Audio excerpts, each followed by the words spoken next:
Welcome back, everyone, to another episode of The Movie Date with Rob and Matt, a podcast for people who love movies but don't want to be too smug about it. I literally did think about adding O Fortuna to the beginning of this episode because it's been so long coming that I was just like... There's always like, your ability just to edit it in. Or yeah, just and I was maybe just, have it like very slightly in the background at points, just building in. If you're listening to this and I've put it in, you're welcome. If you haven't, then... none of this matters. I just thought about it and I was like, that does seem like a lot of work. But maybe I could find an MP3 and I'll just put it in there. Or DIY, open another tab and just play it in the background really slowly with it for the full effect. Because this is something. This is my little gift to Rob for like putting me in for. Bringing me in as co-host, which is low key him saying he doesn't want to do this. Well, I am excited to have this really spirited conversation with you about. Also, I sound very under the weather. Even in my headphones right now, I'm like, Jesus Christ, he sounds terrible. My voice has not been what it used to be, but I'll try and do my best hunched over here to make it all work. It's the BVS episode, baby. Batman versus talking Superman, about it. Dawn of Justice. We're talking about all things surrounding it. But before we get to that, let's just go right into movie news so it doesn't become a 4-hour episode. Oh, my God. I'm cutting all this. We'll get that in post. The new Bond trailer. Yes, dropped No Time to Die. Yeah, by Cary Joji Fukunaga. I had not seen it because I kept meaning to watch it, and then in here we just decided to watch it together. We watched it just a second ago. I want to hear your thoughts first because you follow this. You are, as you said, you're a low key Bond fanatic, and you love Fukunaga. So, what did you think about it? It looks really, really, really cool. I mean, that's just a straightforward first look on it. It just looks super slick, but also the tone feels really just visually like this is going to be Daniel Craig's last outing as 007. It is. Oh, wow. I think it's going to be his last one. I don't know if there's another one in stock. He's looked pretty tired since Quantum of Solace. Yeah, this is one Bond that's getting more and more, beat up with the times, and I think it's very clear that you can tell that this is a post-retirement Bond who's being brought back into the works because of, some great evil. Yeah, what is your overall opinion? We'll get back to the trailer in a second. What's your overall opinion on the Daniel Craig-y Bonds? It's been awesome. Now, some of them, as far as his movies, I haven't cared about.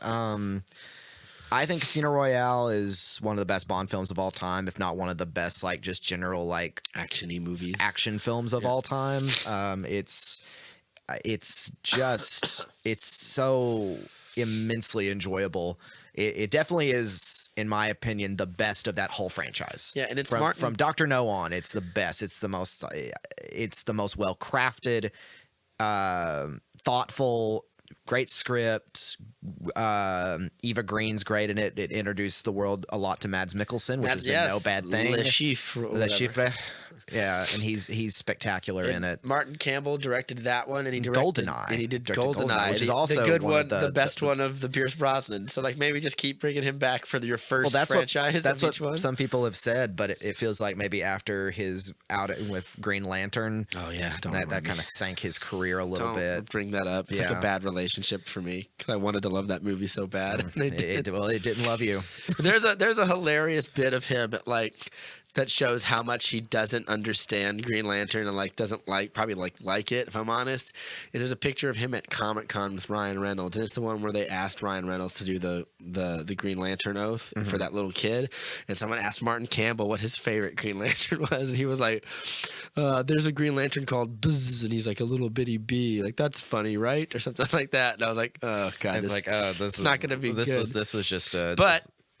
I agree with everything you said about Casino Royale. I think it's fantastic. Great. Even from the opening, with that black and white opening where he kills the guy in the bathroom, and I was like, oh, it goes into that amazing Chris Cornell song, yeah. So, I mean, just moi from start to finish. It's so good. Quantum is I know a lot of people gave a lot of. I mean, Quantum of Solace was so a beat up production because it was during the big writer's strike back in 2000 something or other.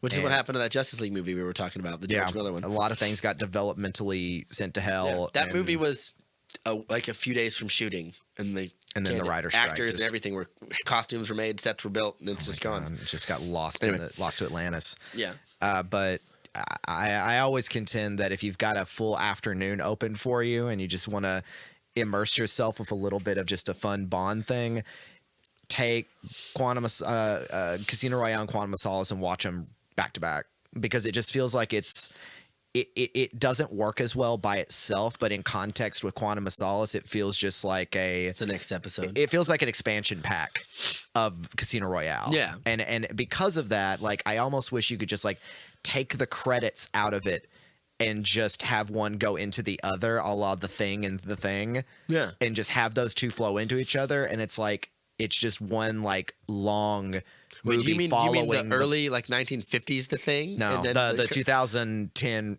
Oh yeah, thing, going into the prequel Kurt Russell, yeah. that goes directly into the John Carpenter one, Yeah. and it's like all you got to do is just remove the credits, and it literally goes into the same movie. It just Yeah. all of a sudden drops to 1980s quality and better movie. And you just don't ask questions. Except you're gonna enjoy a better film. But I actually kind of liked the 2010 thing. I thought it was a lot of missed opportunities when right. you see some of those puppet and special effects. I production agree with that, designs. but it's still.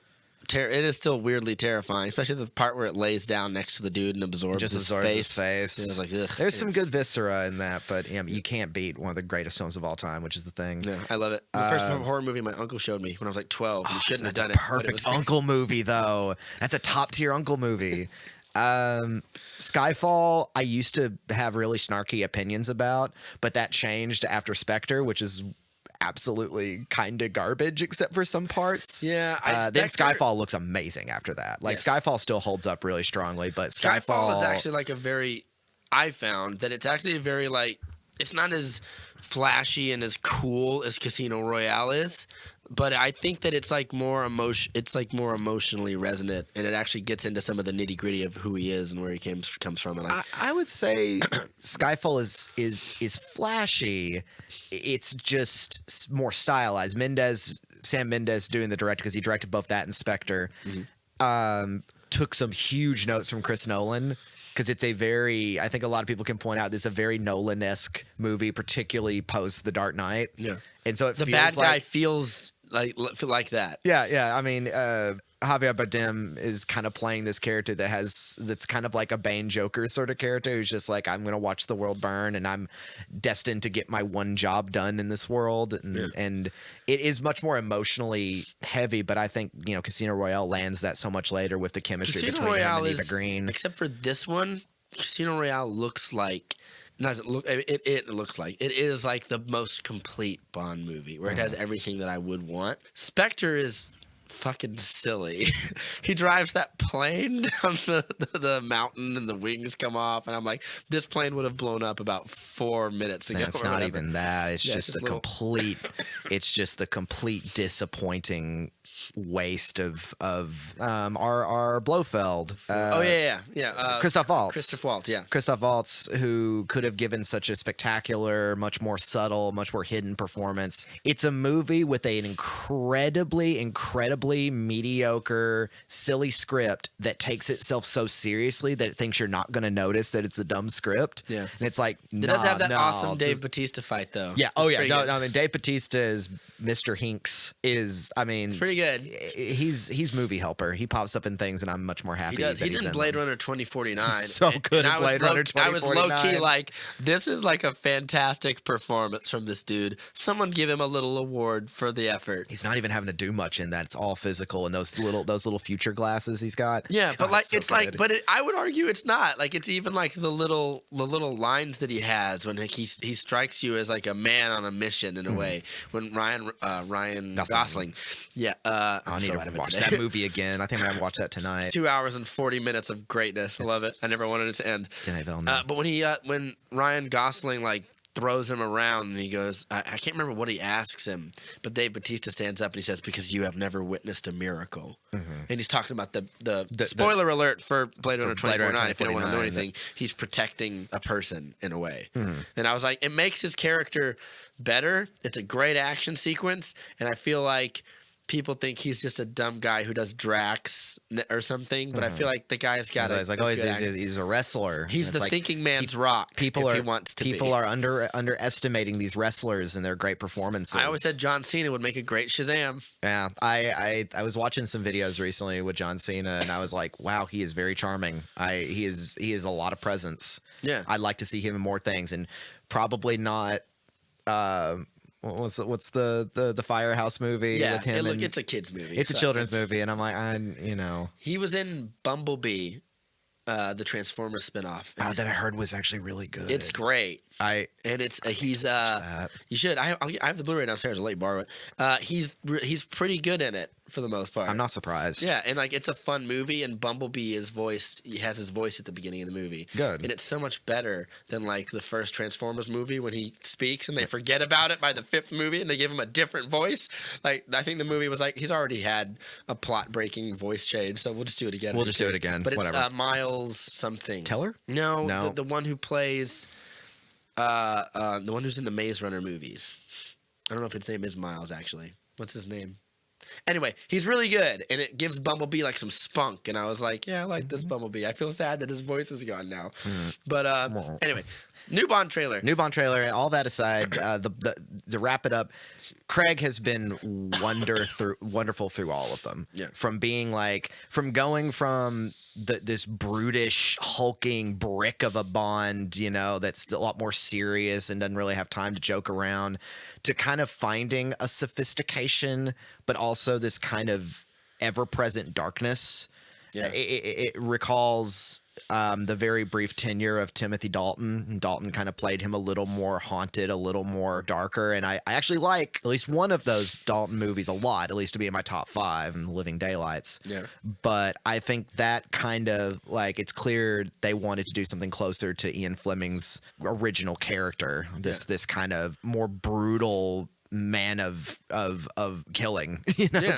this murderer for hire, essentially. In a way, yeah. And you see it a lot of Casino Royale, but especially in this most recent trailer, I feel like they're going to give Daniel Craig a lot more dialogue, a lot more character, because usually Bond, you get Bond. Like I know why I'm here, but it's James Bond. It's everything around him that's new, and so everything around him gets a chance to Except be for bigger. the Daniel Craig movies, where he is actually one of the things that can make it interesting. Even I mean, I don't find him interesting in like Spectre or something, Right. but like I find him interesting in like some of the other ones. Yeah, like in Skyfall in particular, he really shows up. I thought this trailer was a cool balance of it is. You said it was stylish, but I think it's stylish in a very tamed Yes. way. Compared to It's not stylish in the way that you would call what's a good example? Like I mean, like The Matrix is stylish. This movie is not stylish like I that. think there's like a difference between stylish and stylized. Yes. Yeah, It's and I would stylish almost in the say- way that season 1 of True Detective is. Is stylish. It's stylish. Right, which is that it's smart, it's sharp, it's visually intriguing, yet it services the story. Yeah. And I feel like because essentially from what I'm gathering from this is Bond is on retirement. The world is at danger. Rami Malek is playing a very cool looking villain. Yeah. Pretty standard in the villain. Got a face scar He's got thing. facial scars. He's got a cool like Phantom of the Opera white half mask, and he's carrying a machine gun and everything. And he's like, oh, our bodies will die, but I will live beyond that. So he's obviously got some delusions of grandeur. Or whatever. well, it's like after you see some of these other plots, you're like, I'm always thinking in my head, like, what can you do next? What grand plan is going to be more effective or dangerous than the last, which was thwarted? Yeah. I always think these Bond movies, that's a good question, because I think these Bond movies, we fell so in love with Casino Royale that we stayed with Casino Royale, making it, it's a great movie, Yeah. but we stayed with like making it real serious and real, whereas like some of those Bond movies are silly and weird. Is that Moonraker. It's Moonraker. ridiculous. But then some of them, I mean, Casino Royale, comparatively, it's just about literally like essentially like money laundering and like making sure money is delivered through and everything. And Le Chiffre is like kind of in trouble. He loses the money, and so that's the whole Casino Royale point is him trying to get the money back. Yeah, exactly. And to the point where you almost feel like, you know, he's a horrible human being, but you start feeling bad for the guy because it's just like he's starting to sweat. He's getting a little desperate. He's bleeding out of his eyes. He's having those little bloody tears. I wouldn't be like upset if they started adding more not otherworldly, but that more like kind of like the Mission Impossible movies have that air of like, this isn't possible, but like new technology makes people XYZ. Adding in something that feels a little more futurist to these movies wouldn't necessarily be a bad thing. Because they weren't scared of doing that before. I mean, but that was the Cold War, nuclear weapons and things like that were constantly on alert. And I mean, Bond has had some pretty silly, you know, plots that they took seriously in the context, you know, from like using like mind control and, or of course Moonraker, or just some mundane stuff like License to Kill. Bond is literally just after a cocaine dealer because he hurt his friend, you know. But then you'll get stuff, you know, just kind of all over the place, you know. GoldenEye, for instance, where Sean Bean's just trying to literally wipe out the British economy, you know, with a giant space laser. Yes, exactly. And don't be afraid to like bring in some of those. Don't be afraid of space lasers. Yeah, or don't be There are probably more real space lasers now than there were 20 years ago. It's a much more likely idea. Yeah. Anyway, the shot where he's in the car and the guys are like literally 2 feet away from the car, blasting in, and then he brings the miniguns up. I was like, under any other circumstance, I would think that's a little silly, but I don't think that anymore. And part of it is because like these guys are literally 2 feet away, like about to like annihilate you. I thought that it looked really cool. The new 007 lady is in it, who she took his place essentially or whatever. Yeah, a new 00. Yeah, and then they seem to have this kind of really. I don't know the actress. I'll have to look that more of that information up. But they seem to have really good chemistry. It's definitely not the first time, you know, where but you haven't seen it in a while where Bond has been matched with a woman in the field. Yeah. And that's happened before, but this looks like there will be a nice like branching off of that. I always wonder about, I'm going to take my headphones off. I always wondered about like other 00 agents and stuff. Like I always thought like we should see more of those. Well, I mean, you obviously had 006. GoldenEye. Who betrayed his country and all that. And there were a couple of 00s that were killed. Mostly they just show up and they're dead meat. Like at the beginning of The Living Daylights, they're doing like they're on Gibraltar and they're doing like this like climbing run and everything. But then these assassins show up, start cutting their rope lines, so they just fall into their death and everything. And it's like, oh no, that's why there aren't any, because they just get killed off so easily. Yeah, and I would like the idea of like Bond versus another 00 agent or something who's almost exactly as good as he is. Well, I guess we've kind of had that both with GoldenEye and with Skyfall, because Bardem's character was also kind of a 00 agent as well, who was captured and all that. And tortured into insanity. I guess. But I want to see him like. Not so much like an antagonistic, but like side by side, like friendly rivalry. Yeah, or something, or maybe like you start off as bad guys, but he actually has the plot to make. To turn like he's actually like a good guy and it's like a mistaken identity or something, and then in the end they sort of have to team up and do some cool 00 awesomeness, redemption arc. Yeah, I'd love something like that. That'd be cool. I think Cary Fukunaga doing this because he was gonna do the It movie, and then he backed out for over script reasons. Although his name is still on the script, so they kept some of it. And he did Beasts of No Nation. I'm just curious to see this because this trailer does look quote unquote serious, but it does look quite fun in a weird way. It looks like a good balance.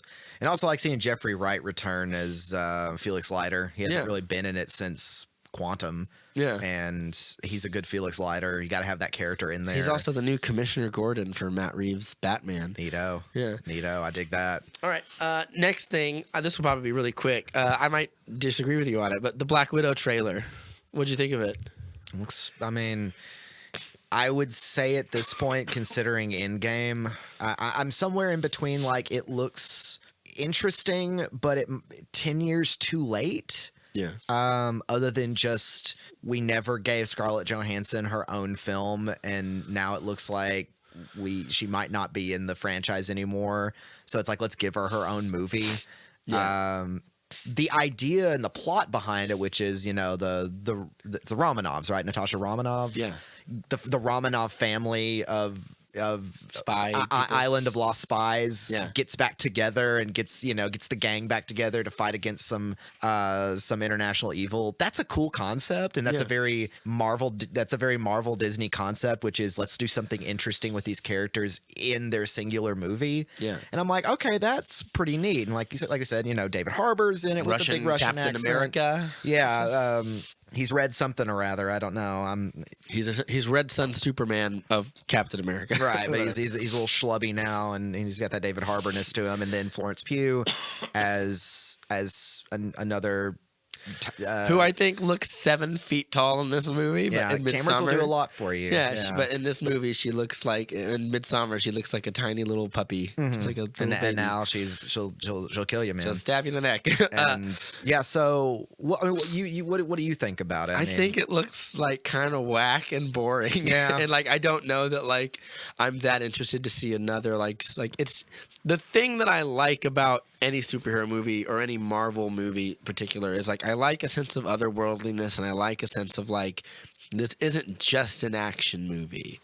Captain America the Winter Soldier is an action movie, but it's also about like Hydra infiltrating the government, and it's like Hydra. It's actually a spy thriller. Yeah, Hydra was created by a guy with a red face. Like, in it, there's something comic booky in it for me to like latch onto. Whereas this looks like it could be Lucy too. Yeah, where I don't know definitely- what in it like makes me go. There's a guy called Taskmaster. Is that his name? Taskmaster. Yeah. Yeah, I think that's Taskmaster. And he has a mask, which I'm assuming is like Sportsmaster from DC, but he's the same thing. Yeah, very, very different.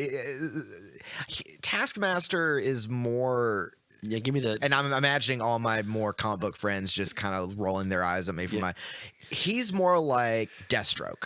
Yeah, well, Sportsmaster is like Deathstroke. Yeah, he's a ruthless mercenary who kills people, but he has sports. He's called Sportsmaster because Whenever I think of Sportsmaster, I'm sure these had some really good updates, but I just imagine like the Silver Age hockey pads, evil hockey pucks, and like footballs with explosives in it. yeah, it was like that back in the day. I'm like Young Justice. He's like a less cool Deathstroke. Right. Well, that's what Taskmaster kind of is in the Marvel. He's sort of like a Deathstroke. He's a soldier of fortune, Swiss Army knife of skills, master killer. Yeah, that's that excites me about like how does this guy tie into it and what they're fighting against and stuff. Other than he's just like, what villains do we have that will work with this character? 'Cause Yeah, if we like- have a magical character or a supernatural character. Yeah, because Natasha's kind of I mean, essentially, this is going to look like another sort of like Winter Soldier-y thing. And again, I liked the Captain America Winter Soldier. I think it's great. one of my favorites of the franchise. Yeah, it's like the Maltese Falcon with like a man with a metal arm in it and stuff, and like cool, great highway fight scenes and stuff. I just think this movie, like, I hope it doesn't bomb because I do feel like she should have had a movie a while ago. But I also think that this movie looks kind of okay. There's like it's exactly what I expect. It's lots of like her falling down from the sky and she lands on a bridge with like a cool like spy pose and stuff. There's and a lot of dual wielding pistols. Yeah, and you know what? It a feels lot of Russian like imagery. There's you got to have a scene of like a ballerina class. Yeah, and kind stuff. of a Red Sparrow sort of deal. Yeah, and I'm sort of watching it and I goes, you know what it is? The word is it's ubiquitous. It looks exactly like what I expected it to, and I just wanted I don't know, anything different. Just anything. Just make her be a superhero and save people, make her like investigate a conspiracy because this takes place in between Civil War and Infinity War, if I'm not mistaken. That would have to make sense. Yeah, because it can't take place between the other two. Yeah. Even though it feels, even though this movie, everyone's just gonna be sad. Even though this movie feels like it should have come out between Iron Man 2 and like Iron Man 2 and like Thor. Yeah. Like it or feels after the first Avengers movie. Yeah, or something like that. Like when we're still we'll see how it goes. It's still very early. Obviously, it's just a trailer, but it just reminds me of so many more spy thrillers. Yeah. Like talking about Bond. Bond will be contemporary with this film, I'm assuming. And so it'll be just like, well, which one am I going to want to go see? Yeah, I already want to see Bond already more, wanna and go it's see a Bond less movie silly more. than this, and Yeah. it feels weird that the part where she meets Florence Pugh in that apartment, and they both have their guns, and they they're both both do just the exact essentially same move, trading and they get guns the off of one another. And I was like, that's so silly. Yeah, I've seen that scene before. And it doesn't in make another sense. Like if you movie. had a gun on, if you both had guns on each other, like you wouldn't try to do that, and like you wouldn't both do the exact. It seems but so we're not, overly we're not cool choreographed. Russian spies, though. I know, we but don't know it's- what the moves are. It feels like overly choreographed woo-woo nonsense, as opposed to like when John Wick fights somebody for a gun, like it's like a oh my god, it's kind of thing. brutal or hands-on. you Yeah, know. and there's room to make it still stylish and stuff, but like it just felt kind of. Well, and also it's going to be a PG-13 movie. There's only so much graphicness That's- in yeah, that's there. true. I'll give If, it if that. they went, if it was something like, oh, we're going to do Black Widow, but it's going to be kind of like a John Wicky hard R, you got my interest there. Yeah, I'm like, ooh, I but agree, they're because she never used going to to do be something a like that. killer back in the day, an or whatever. assassin, like a spy assassin, and I'm like, that would be cool, but they're never going to do something like that. Yeah, it's sad. Just the sadness of the Disney arc. You Yeah. trade in one thing for the other, I guess. You have to But get to- thought it looks but- fine. Last movie news, it ties into our main topic tonight, which I'm very chomping at the bit to get to and get it all out of my Mm-hmm. We'll- system. we'll- I have to we'll- purge it all out. We'll use this as a transition into our big discussion. Zack of- Snyder went on a weird Twitter, not rampage, but like he doesn't get It's a off. rampage. But he got back on Twitter after a while because he hasn't been on Twitter for. And we talked about a this while. before. But he tweeted out, he tweeted this out on Vero, but he also went to a guy on Twitter, which I'll bring that up too, and he tweeted a picture, which I'll show you the picture. This picture, I mean, it's just like, This right here. Is it real? Does it exist? Of course it does. of course it does, with some reels. Yes, and the reel says Zack Snyder, Justice League Director's Cut, running time 214 minutes. I mean, there it is. There it is. Like I'm now actually looking at all the naysayers of it who have just been like, oh, it's a myth. It's never going to happen. I'm like, oh, all of you. How do you argue with that? I mean, that's literally just like, it's. It's right there, baby. We talked last time about speculating, is it going to happen? I'm Is it like, gonna well, now go? it's like, well, yeah, it's got to happen. It's right there. Yeah. What else is he talking about? Now that Zack Snyder, who has been the one everyone's waiting on to hear from, Yeah, he's it's been- just like not only does it exist, I've got the prints. Yeah, and it's I've not, got the it's not- documents. it's not that he's been like uninvolved. He keeps releasing, like every week you'll get like Zack Snyder drops new image of Superman from his Justice League movie or whatever. He dropped one of Aquaman the other day because Willem Dafoe's character isn't in Justice League, but he's in Aquaman. But he was in Justice League. But Who does he play in that? He plays Volko, like Aquaman's advisor in the comic books. He's like the advisor to the throne. He's the guy that trains him in Aquaman. He's like the major domo. He's the Yeah. one. Okay. And in Aquaman, apparently, he's in Aquaman, which we knew because we knew that Willem Dafoe was like on set and stuff, but he wasn't in the theatrical cut because they removed. You mean Justice League? Yeah, and he wasn't in Justice League because they removed his scenes. Essentially, he tweeted the picture of where they meet, and Willem Dafoe's never looked so badass ever. He's got this long hair, and it's like he's covered in Atlantean armor, and he's giving Arthur his trident to use in the fight against Steppenwolf and stuff. And I was like, that would have been a great scene to see. So like it's not like he hasn't been saying anything, but now he's someone asked him after he dropped this picture, like, why'd you do that? And he goes, I'm just tired of everyone saying it doesn't exist anymore. Just tired of that's it. fair. Yeah, to just be like, I'm sick of this. And the other one is, I'm gonna pick this up and I'm gonna go to here and I'm gonna type it in. I'm like Zack. one handing. I am one handing it. This is very Zack Snyder Twitter. Right here. I'll just Google that in because he called some dude out on Twitter who talked about it. Right there. Yeah. Scott Mendelson, who writes for Forbes, when he saw that picture that I showed you, he said, this is almost certainly an assembly cut, which is always excessively long because that's what an assembly cut is. Indeed. An assembly cut is when you take all the footage you shot and you put it in a timeline so you can edit it. There Zack have Snyder been says, some really famous assembly cuts that either never existed or yeah. eventually didn't come out. For example, Event Horizon's assembly cut, everybody wants that, or Alien 3's assembly cut, which I would love to see. Yeah, I've seen it. Oh, yeah? It exists. Yeah, it's out. Oh, I didn't know you that. You can download it, I think. He said Scott Mendelson, the assembly cut was actually nearly 5 hours Hours long. long. So just correcting the record for all these people. 5 hours long. Yeah. So and they always said he shot enough footage for 2 movies in this thing, which makes you wonder, like, what's the stuff he's not putting in there and stuff. It sounds like there's like everyone talks about 30 more minutes. It sounds like there's a whole hour. Yeah, because 214 is 3 hours and 30-ish minutes. So you've got 2 hours essentially more of footage to put in. Yeah. So apparently, I mean, if he's tweeting this stuff out and stuff, and he has a reel. Because usually what happens is when they edit a movie, no one edits on film anymore. What happens is they take the film and they digitize it into a program like Avid where they edit it and make the final cut, and then they'll put it back onto film. That's what that is. So it's more or less done. Yeah, it's like those aren't just like raw reel. That's just it's already been pre-digitized and which means most likely the score is most likely been added in. Visual effects are probably done. At this point, it's just a matter of like, when are we gonna see this thing? Yeah. What's your excuse, Warner Brothers? Put it out. Which leads us to our main topic tonight. That's just a little cool Easter egg that he released on there. So this is actually a weird full circle thing because you and me saw this movie together the first time. I had seen it once before you and I saw it together, BVS.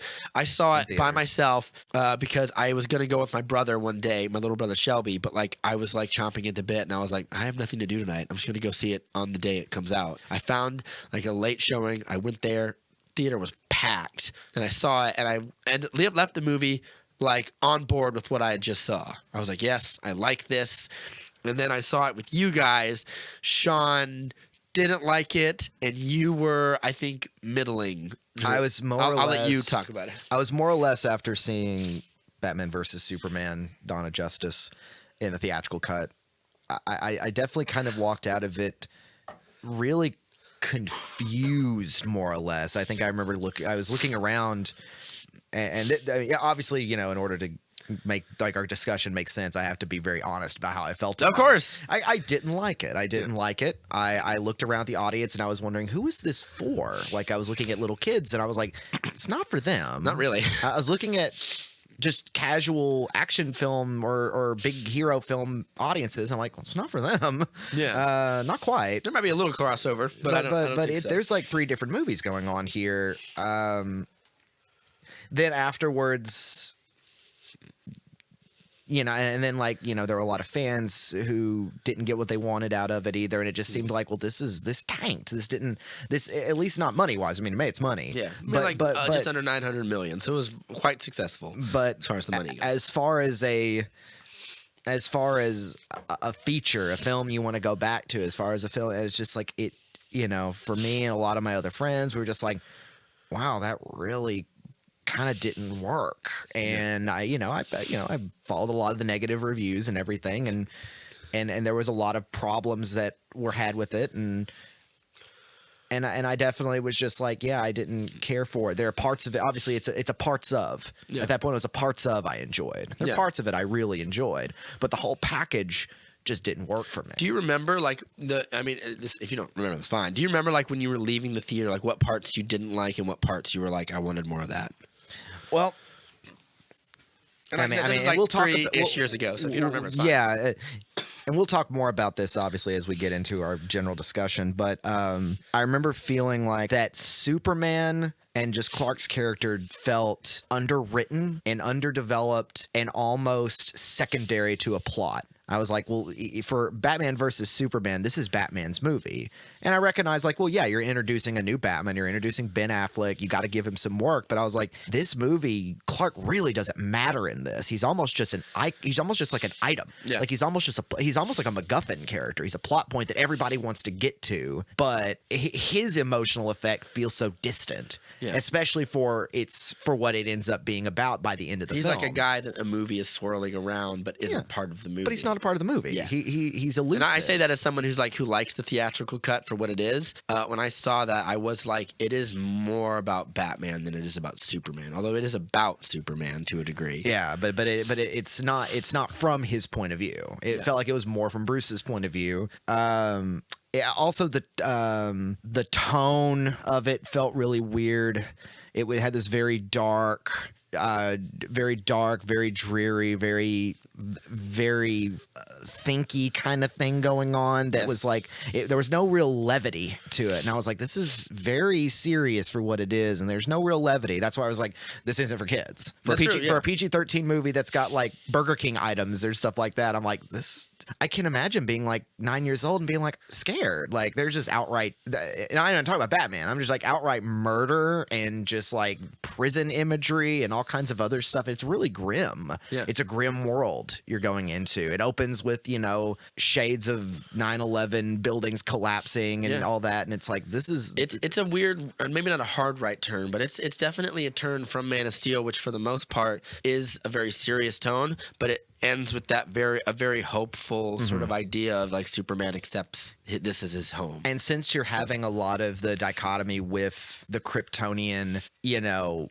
imagery, which is so sci-fi, you know, with Zod and his ship and his crew and everything, you do get that, like we were saying earlier about Black Widow, this otherworldly, exciting otherworldly thing. And you really don't get that, at least until the end and parts of this movie. And this, it's a thriller. It's a very earthly thriller about man's involvement with the Uberman, with the Superman. Very Nietzschean to call him as well. I thought that I'm going over all my negatives. That's fine. Absolutely. I thought that even though Jesse Eisenberg is an interesting choice, his character felt so hard to understand. It's definitely striking and interesting, but I was like, I don't understand his motive all the way through. His erraticness and his performance choices felt kind of weird. It felt kind of weird, and I don't mind weird, but the weird didn't land fully into competence. Right. It was like, no, this guy's plan wouldn't have worked because he's clearly losing it. He's clearly going insane throughout this. So the idea of his competence didn't play through to me, that he's a Lex Luthor with a certain understanding of his madness. Of course, I'm sure we'll talk a lot about Martha. So these are a good summarization of like when you walked out of the theatrical version. These are like the things that stuck out to you as like stuck out to me as confusing, kind of like what happened. You know. So fast forward 3 years or 2 years, about 3 years later. You started doing this podcast, and I said we should watch the Ultimate Edition together.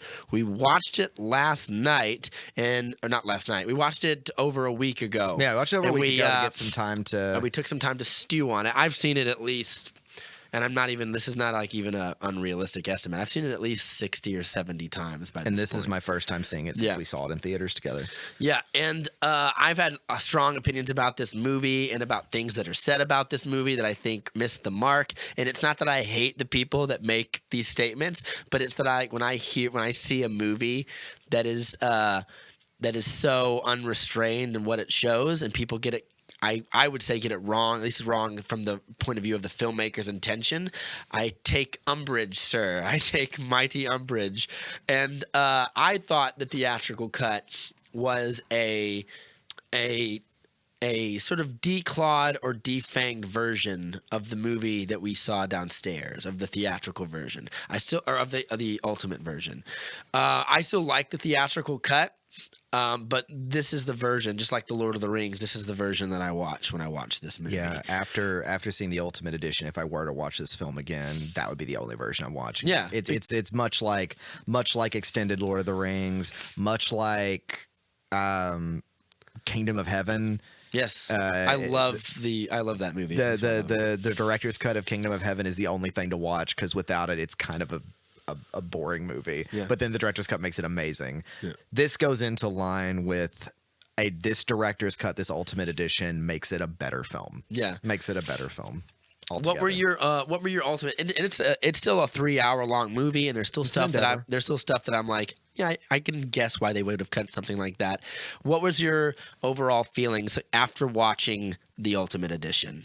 You said it's a better movie, but does it fix the things that you initially had problems with from the theatrical version? Cohesiveness of the plot, it makes everything so much better. I mean, it provides context, and it provides the glue and the structure that had been missing from the original film to fill in those gaps of pretty much the two of the things in particular that I had trouble with. Lex Luthor's general plan and Clark's character. Yeah. Both of them get more or less resolved and have meaning now with the director's cut, because you get a lot more of Clark Kent reporting, getting on the ground, finding things out, discovering more about Gotham's world as opposed to Metropolis's world. Yeah. You get to see more of his thoughts on things, his emotions, and you just get more of his character. And that balances the VS of the V of the B and the B and the S, because now you've got a better balance of scenes and better balance of screen time for both these characters. Yeah, and absolutely. Therefore their meeting becomes a little more meaningful. Thank you, sweetheart. I love you. The conspiracy so different that if you put them next to each other, one is literally like a clever use of the media to turn the world against Superman and to create conundrums in prison that will question the Batman's morality. Whereas the other one is, it leaves all that up to assumption. You have to assume people are dumb enough to believe certain things. Well, even more like that certain things involving characters that were not in the film at all originally, certain events that were disregarded from the original theatrical release, all make the madness of Lex Luthor's plan and all of his collaborators make perfect sense. Obviously perfect sense in a comic book kind of concept where where all the chips fall in perfectly. Yes. But I was like, oh my gosh, well, there it is. Like everything, like those were what I needed to at least suspend my disbelief enough to say, I'll believe that. Yeah. I'll believe that. Everything from the warlord village in Africa from the start to leading up to Congress and everything else that's going on. People getting branded in prison and what happens to them. What that means. The idea that, we'll get to this, I'm sure, that the idea that Batman had been 20 years in Gotham and is starting to get old and cynical is now makes more sense and gives an idea of what his character is more, that was completely lost in the original film, I think. I'd agree. But we'll get into why we're talking about its involvement, at least its homage and its structure from the Dark Knight Returns. Yeah. It definitely borrows a lot from that. I think when I saw this movie, I saw like, this is like, it's a comic book movie unlike any other to me. It won't be necessarily my favorite comic book movie of all time, but it's definitely up there, because if you would have told me that like a company is going to make a movie about Batman versus Superman and that's the movie they were going to make, I wouldn't have I would have believed, oh, it's going to be like a Civil War thing where like they fight, but then they'll be buddies at the end or whatever. That does technically happen in this movie. But I would never have believed they would have let someone make a movie like that. Which is why I kind of love it, because I'm glad that this is the version of this movie that exists. Like when someone said Batman v Superman, it's not going to be about, oh, it's two Batman's about darkness and Superman's about light, and Batman is do whatever at any cost and Superman is always do what's right. It's not about Superman and Batman, having a philosophical disagreement. Because if they have a philosophical disagreement, and they're both fighting to quote unquote to kill each other, I don't think that movie could ever work. No, because it is never Zack Snyder's interest in this movie to show you Batman and Superman as moral equals, and I think that's one thing a lot of people get wrong. Is people say like, oh, he makes Batman really dark and he makes Superman really dark, and that's why I didn't like it. I don't like it because he makes Batman kill. He makes Batman kill because you are supposed to see Batman as the bad guy, the antagonist, the post 9/11 American who is so afraid of, it's actually a plot in the movie, or a plot piece in the movie. It's actually a lie when Bruce says it, but a dirty bomb coming into Gotham. That's like the American fear after 9/11 is like, what if someone gets past our defenses and they sneak in here? Like it's a great characterization of Bruce's paranoia, but America's paranoia wrapped up together. And I don't know if I would be interested in a movie about like, what possible reason could you have Batman and Superman fight each other where it's as serious as this but makes sense? Because here's the thing. If it's classic Batman who doesn't kill, and it's classic Superman who usually doesn't kill and probably wouldn't kill Batman because their moral codes are the same. And also just the balance of power between each other physically still is like... too. Unstopped Superman would just kill Bruce Wayne. Yeah, and I think the idea is that, and this movie shows that that's very possible. Yeah, the idea is that like, if they're both heroes, which is what we want to see, both of our heroes like, idealized in their truest, most heroic form, have a battle of ideology, but they still won't kill each other. That's a movie that doesn't exist. You have to change one of their moral codes, and I think Superman is not really corruptible in that way in this movie. But you take a Batman, the Frank Miller's Batman, and you give 20 years to him, and you say, like, yeah, change his moral code. You have to make one of them the bad guy for this movie to make sense, and he absolutely does that for Batman in this movie. And I think it's absolutely necessary, and I think people who go like, why does Batman kill, miss the ball game entirely. I think that you're asking the wrong question. You can still I don't like it when Batman kills, but the bigger thing to say is like Zack Snyder doesn't like it either. Right. That's why he puts it in the movie. This isn't something where it's like he thinks this is really cool that he gets a chance for Batman to blow some guys away. It's like, well, this is a man whose technology he has tried to keep his technology from being lethal, and now is just kind of beyond caring about if it's lethal or not. Yeah. This is you can tell that this Bruce Wayne is not at the end of his ropes, at least psychologically, but morally. Yeah. And ethically. Like there's a great scene that's added in this, and it provides so much, at least for me, just a little bit, when Clark takes the ferry and goes over to Gotham. Yeah. And he's hitting the pavement. He's trying to get some information about the Bat and all that. Yeah. And a guy, an older man. Well, he's trying to find the girl from the hearing who says he answers to no one, not even, I think, to God. Right. Because which is an added thing as well. Because in the opening Africa scene, it's revealed that KG Beast and his mercenaries pile up the dead bodies of those rebels and they burn them with a flamethrower, trying to make it look like Superman used his heat vision to kill them people. All.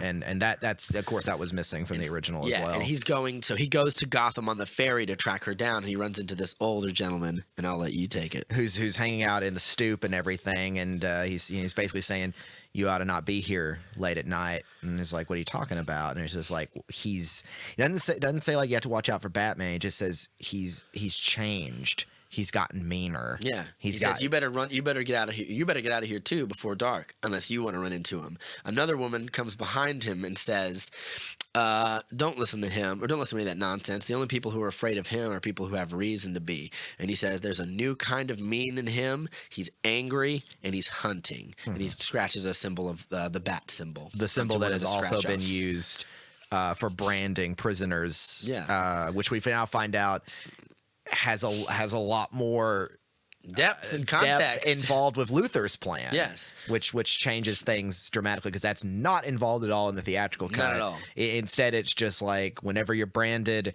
it's just like having a death sentence in a prison yard. Yeah. And to be fair, we don't know if that was a real thing or something Luthor started completely, but he definitely is responsible for anyone with the Bat brand being killed.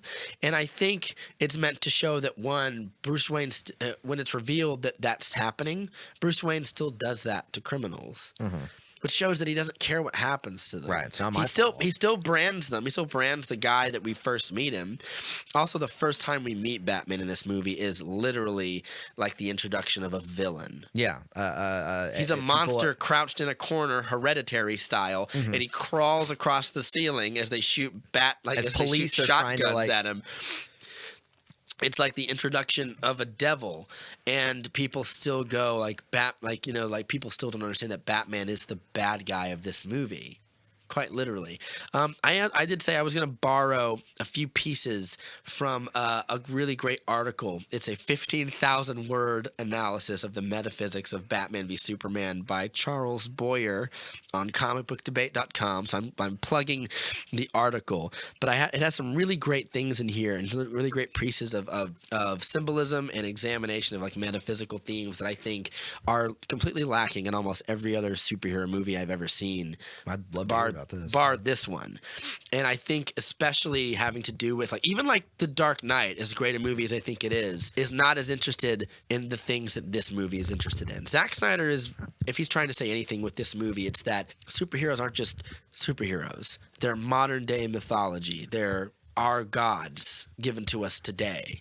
And the reason their stories endure so long is because they've been saying the same things for thousands of years, essentially. He treats his stories the same way the Titanomachy, like the war between the Greek gods and the Titans or whatever, or Greek myths, he treats it with the same level of mythos and severity as they do, as like big, deep grandeur. Some people could say it's silly, but I think it's quite appropriate given what this movie is actually about. This is a theological themes throughout everywhere. Both, whether you like that or not, both classical Greco-Roman and Judeo-Christian. Yeah, kind of. And this is a quote from Zack Snyder: "The single point at which everything we know and everything we question exists in one place, the ultimate crossroads in the journey of discovering the true meaning of self, the collision point of science and religion, tangible and ethereal, physical and philosophical, the place where a question that may never truly have an answer can be embodied in a single character. In many ways, that is the why of Superman." 75 years ago, Kandor and Kansas collided, giving birth to one of the most storied characters of all time, Superman. A single character who calls into question everything we believe, whether it is the belief that we humans are the apex of an evolutionary process, the pinnacle of God's creation, or anything else along the complex spectrum where science and theism grapple for space. Superman challenges all those ideas to the core.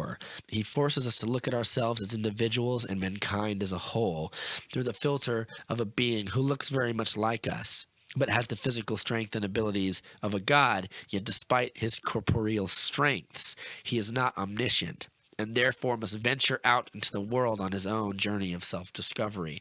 No more able to see further than any of us, in many ways much less aware of his past than most of us. In essence, a lost god, a deity forced to walk the earth alone, seeking his own personal truth, while inadvertently calling into question the very truths the rest of mankind cling to so tightly. I was enthralled by the amazing opportunity to place this helplessly divine figure firmly in our imperfect world.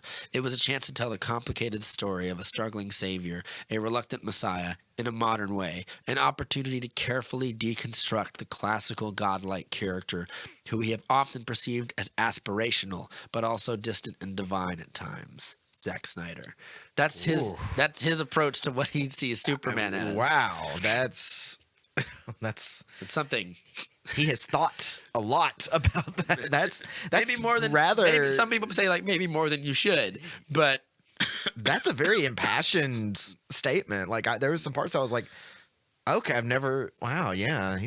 there's a lot going on in Zack Snyder's noodle. And I do think that like the idea of this of the reluctant savior is something that he does that isn't divorced from comic book Superman at all. Comic book Superman does have all those powers, but the fact that he is not omniscient, the fact that he doesn't see his own ends and whatever, makes him almost as human as anyone else because he will deal with the same things that you do. He has to deal with responsibility. Yeah. And accountability for his extreme power. Absolutely. And I think that those are the same things that come in here. This is it's a smaller quote from Chris Terrio, who is the writer of Batman v Superman and Star Wars Rise of Skywalker as well. Oh, so okay. Interested in this. This has been the most rigorous intellectual exercise I've had in my writing life. For Batman v Superman, I really want to dig into everything from ideas about American power to the structure of revenge tragedies to the huge canon of DC Comics, Amazon mythology. If you told me the most rigorous, dramaturgical, and intellectual product of my life would be superhero movies, I would have said you were crazy. But I do think fans deserve that. I felt I owed the fan base all of my body and soul for 2 years because anything less wouldn't have been appreciating the opportunity that I had been given. Also, the other day, Chris Terrio was asked a question in an interview about what he thought about the Snyder Cut. And his response was, I can't say anything about that right now till after The Rise of Skywalker comes out. And he goes, but I have a lot to say. Because keep in mind, when Joss Whedon came on board and like did the reshoots, he also wrote the script for those reshoots. So the screenplay credit is Chris Terrio and Joss Whedon. I don't think Chris Terrio is very happy about some of the stuff in the movie. That and there. This is a little piece of the beginning of this, the thesis statement, if you will, of this idea, of this article. Zack Snyder's Batman v Superman: Dawn of Justice is the most ambitious and original superhero film of the modern era, not since Chris Nolan's The Dark Knight. Has any director working in this otherwise lifeless, stagnant genre elevated it to such thematic heights? Batman v Superman is multi-layered in its thematic and symbolic depths, but at its core it has one central ambition: casting the superhero as modern mythological hero. This task alone provides more than enough thematic content for an entire film, but Snyder and Terrio decided to take things a step further, using the film to, 1, comment on media-fueled xenophobia in post-9/11 America, restore Superman and Batman to their role as genuine role models worth looking up to rather than inhuman abstractions, explore man. This is the one I actually don't agree with, but I think that it... explore, as Man of Steel did, the relationship between Ayn Rand's philosophy of objectivism, which advocates selfishness as a moral virtue, versus Judeo-Christianity, essentially, and rehabilitate superheroes through the retelling of the comic book Watchmen. So he actually does make overt references to Watchmen through BVS, but I don't think it's as interesting as those first two. As far as the Ayn Rand thing, I think what he does is, because Zack Snyder was going to make a version of The Fountainhead by Ayn Rand, and he said he wasn't going to do it because the reason he didn't want to do it was because he thinks people would view it as right-wing propaganda, when in reality, as objectivism kind of has ended up becoming in a lot of ways. And he's also said that he believes, actually I'm not a huge fan of Ayn Rand's books at all. I think they're garbage. But you won't hear any hoorah for Randian philosophy. Yeah, here. but his the reason he wanted to do it was because he thinks it's a great idea of what it's like to create something. It's a great idea of like what the creative process is like, and he wanted to make a movie about that. But he's not doing it. He's doing that cool zombie movie on Netflix, which I can't wait to see. That's essentially what the beginning thing where he says cast superheroes as the mythological hero. That's how I see this movie more than anything else. I see it as a Greek, you could say tragedy, but like as a Greek myth told with analogs that we use, but he uses our modern day pop culture to represent. He uses Batman, Superman, Lex Luthor, Wonder as Woman stand-ins for Wonder Woman too, as stand-ins for Lex Luthor would be like a mischievous Loki or a god of lies or deception. Batman would be like a god of death, and like Superman would be like a god of light or of just noble heroism or something like that. Because those two make really good like points to break down this film from a discussion. I think so, and I think particularly with when talking about Lex Luthor's motivation can be like summed up in one line in this movie. Two, if you look at the rooftop scene. The rooftop scene, they provide some things, but there are some. I think I know what you're getting at, but But I think the most interesting thing he says is, "It is the bittersweet pain among men to have knowledge with no power, because that is paradoxical." I think what he is saying is, and I could be wrong, but this is how I viewed the movie, is if you are a man and you have absolute knowledge with no power, you'll never affect change in the world. But if you have all power but no knowledge, you become a tyrant.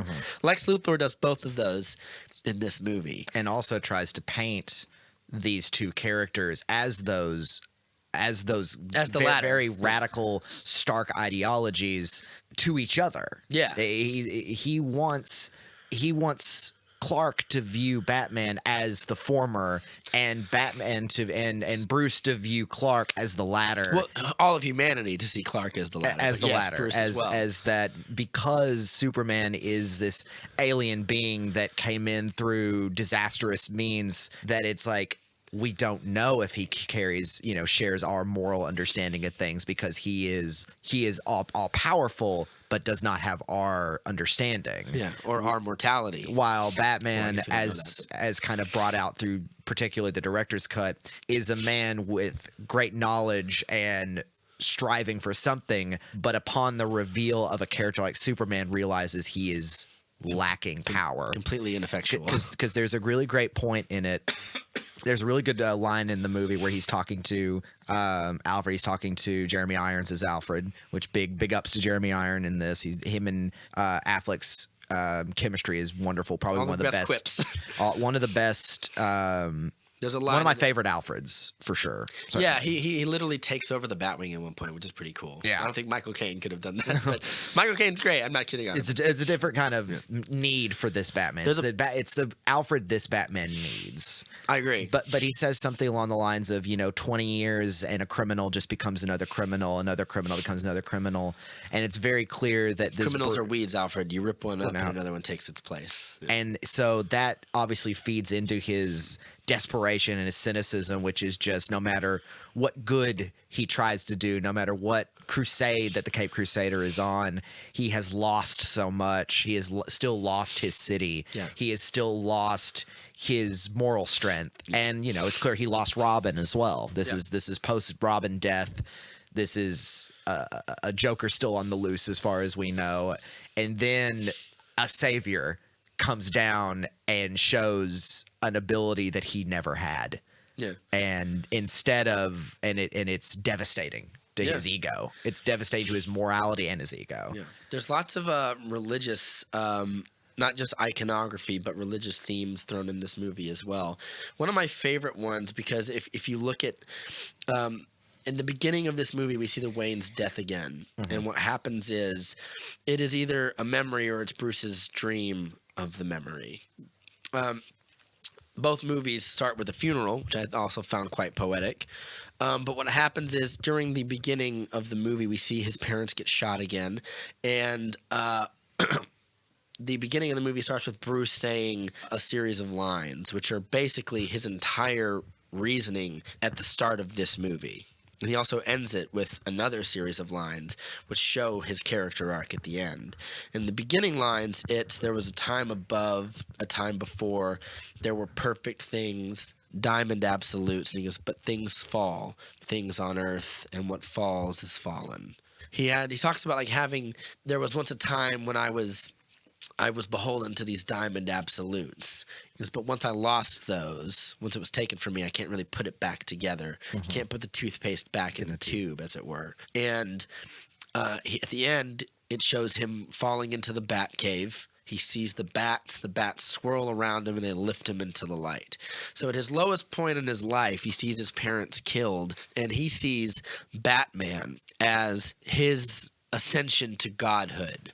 His ascension to having what Superman had, what he thinks Superman had, and then when he sees Superman has it, it diminishes him back to humanity, as it were. It's almost this, and because it's never specifically physical. This is going back to what you were saying in a different kind of Batman versus Superman. This would be a match of strength. But this isn't so much about muscular strength. This isn't about concepts of direct masculinity. Sure. It's all about the moral muscle. It's all about psychological muscle. It's Superman in a way feels emasculating to Batman because not just is he all powerful and can do things he can't do, that isn't a blow to him as a man. It's a blow to him in his psychologically. Yes. Like it's an emasculation of his code, of his coda. identity, yeah. Yeah, his crusade is emasculated by Superman existing in a way. And as the bats lift him to the light, he says, in my dream they took me to the light. A beautiful lie. And the screen whites out, and the text that comes on after that is Metropolis. Mankind is introduced to the Superman, framing it as the Superman. The Superman. Not Superman. Right, not the Superman. It bathes it in religious awe, as very much like the Nietzschean Übermensch. Like it's there's only one of him, and he is all powerful. And I think it's very telling that Batman's feelings there are the identity of Batman is a lie. Because when he was Batman, when he was lifted into the light and became Batman, it was him taking back his sense of helplessness from his mother and father's death. He was gonna make the world. He says it to Batman, Superman at one point. The world only makes sense if you force it to. That was what he believed, and then Superman showed up and like it blew away like sand. Because what did you say it was? Is it mankind or man is introduced? I think mankind is introduced to the Superman, and we are introduced. You know, Sans obviously Man of Steel. Yes. But one of the things I noticed watching this, and it's arguable, but since I haven't seen Man of Steel in the same amount of time, I haven't seen this again. You almost don't need a lot of. Yeah, you brought this up that you don't necessarily. If this was the first movie of this franchise, that would be a very bold and interesting first step. First view, because you literally at that point are as mankind being introduced as Superman. And the Superman is not in the traditional heroic situation. It's a disaster. It's a hellscape. Yeah, you know, when buildings are fight collapsing. when gods fight on Earth, the as world Alfred shakes. Says, yeah, the world shakes and crumbles. Alfred says something like, "The gods hurl thunderbolts, and innocents die." And you know, it's not Superman's fault. No, really, he's fighting a genocidal maniac who has every bit of the same power he has. But you don't know that. You're at Bruce's. You're on the ground mankind. with Bruce. You're beyond the knowledge. That's what I love about that scene. Is it one like it the ending of Man of Steel, which I love that movie as well. It is somewhat gratuitous, whereas this movie humanizes it in a way because you literally are on the ground. There's a shot where that ship that Superman has to crash or it's going to destroy, like, he comes in Man of Steel and he destroys the ship, and Zod's like, stop, if you destroy the ship, you destroy Krypton. And then Superman says Krypton had its chance, and then he brings down the ship, and it crashes through those buildings, and you see Bruce's car as the rubble is coming down around him. And my favorite part, I use the words favorite, not like I take tremendous joy in watching all the carnage, but in terms of the poignant, because I think it's the most serious part is he's racing through Gotham to get this guy out of this building. He calls the guy on the phone is disconnected, and you see Zod take Superman into the building, like he flies him into the building or something. It's an incredible shot, and it's like I imagine being in that moment, seeing that, and the terror that would fill your mind as these Olympians are beneath you, and you see Zod's heat vision saw through the building, and the man says, Heavenly God, creator of heaven and earth, have mercy on my soul, or whatever. And he asks God to save him or whatever, and he's greeted with death, essentially. And the building comes down, the cloud happens, Bruce runs into the crowd, very cinematic, into the cloud. It's very cinematic. And this is where the movie adds like some extra scenes where you see the children walking through the rubble, which is very, it brings, these children who are without their parents now, much less as Bruce was without his. Yeah, he sees this trauma as exactly the same. People say like, oh, Batman has PTSD and that's why he's acting out. And some critics are like, that's a flimsy argument. I don't think that is a flimsy argument. I think if you saw all this and you were Batman, it would fuck with you forever. Especially since in our understanding of this timeline and you bring in the DC world, Batman 20 years in, I'm assuming has fought the most desperate kinds of costumed villains, the Joker and everybody else. You just name it, he probably has fought them. Yeah, but Suicide Squad sets up. He put away Deadshot. Yeah, fought Killer Croc. There's a comic book prequel to this movie where he's put away Firefly. Like he's fought all those dudes, but he's never come into contact with something like this. Yeah. Like even someone who's mutated or uses their technology for greater, he'll always have one step ahead of them. But how do you do that with the Ubermensch? No kidding. Another piece of this article. Above all else, the central theme of this film, in my opinion, is this. Superheroes are modern gods and heroes, and their stories are modern mythology, and it must be time to take them seriously. The film does not deal exclusively with these themes. For instance, BVS draws heavily from John Borman's 1981 film Excalibur, but they are the primary ones, and as such will be the primary focus of this. Yada yada yada. The film does actually draw a lot from Excalibur in a very different way, not in a different way, but like this. And I've not seen Excalibur. Oh, really? Yeah. You give it a look every once in a while because you'll look at some of the themes of this movie. I'm like, oh, that is clever. I mean, I like John Borman. I could do a whole side episode about my thoughts on Zardoz. Yeah. which is a film I genuinely love, maligned greatly as well, but it's very controversial, just like this movie. Excalibur, Roger Ebert said it's visually incredible, and it's like you'll never really see anything like it at the time, but it was seen as long and kind of muddled. The central theme of Excalibur is the king and the land are one, and if the king suffers, the land suffers. But if the king is great, the land will be fine.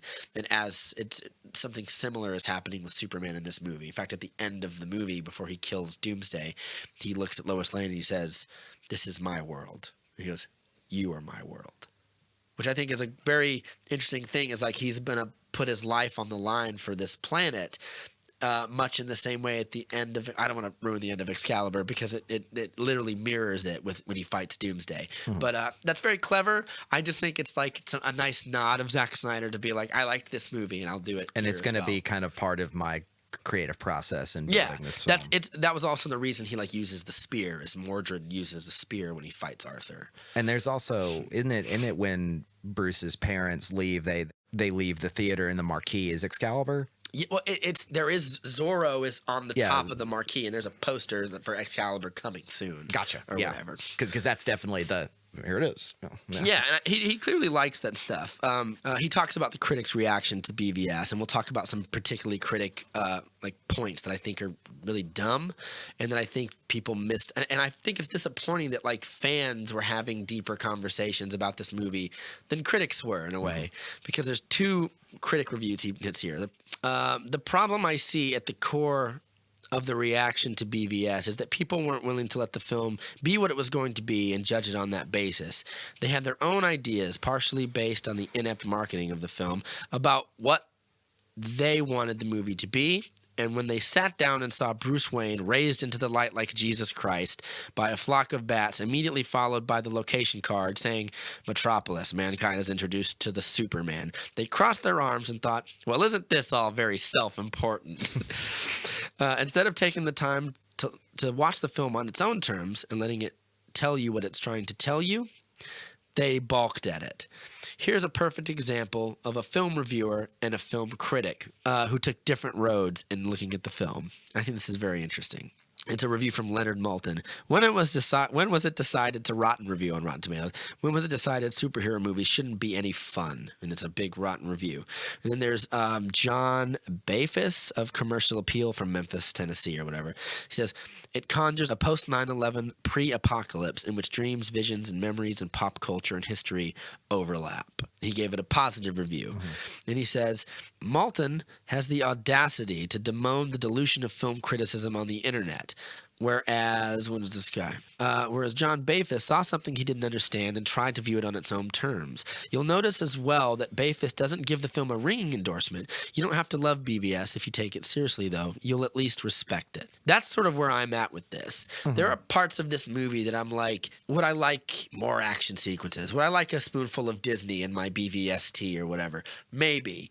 But when I watch this movie, like I said, and I feel like they let this be the first Batman v Superman movie, a movie they tried to make for 14 years or something, then I'm like... They've been trying to get World's Finest done for so long. Yeah, it's kind of incredible that they let this man make what would be a Kubrick superhero movie or something. Yeah. It's very telling like that for me. And that he's so...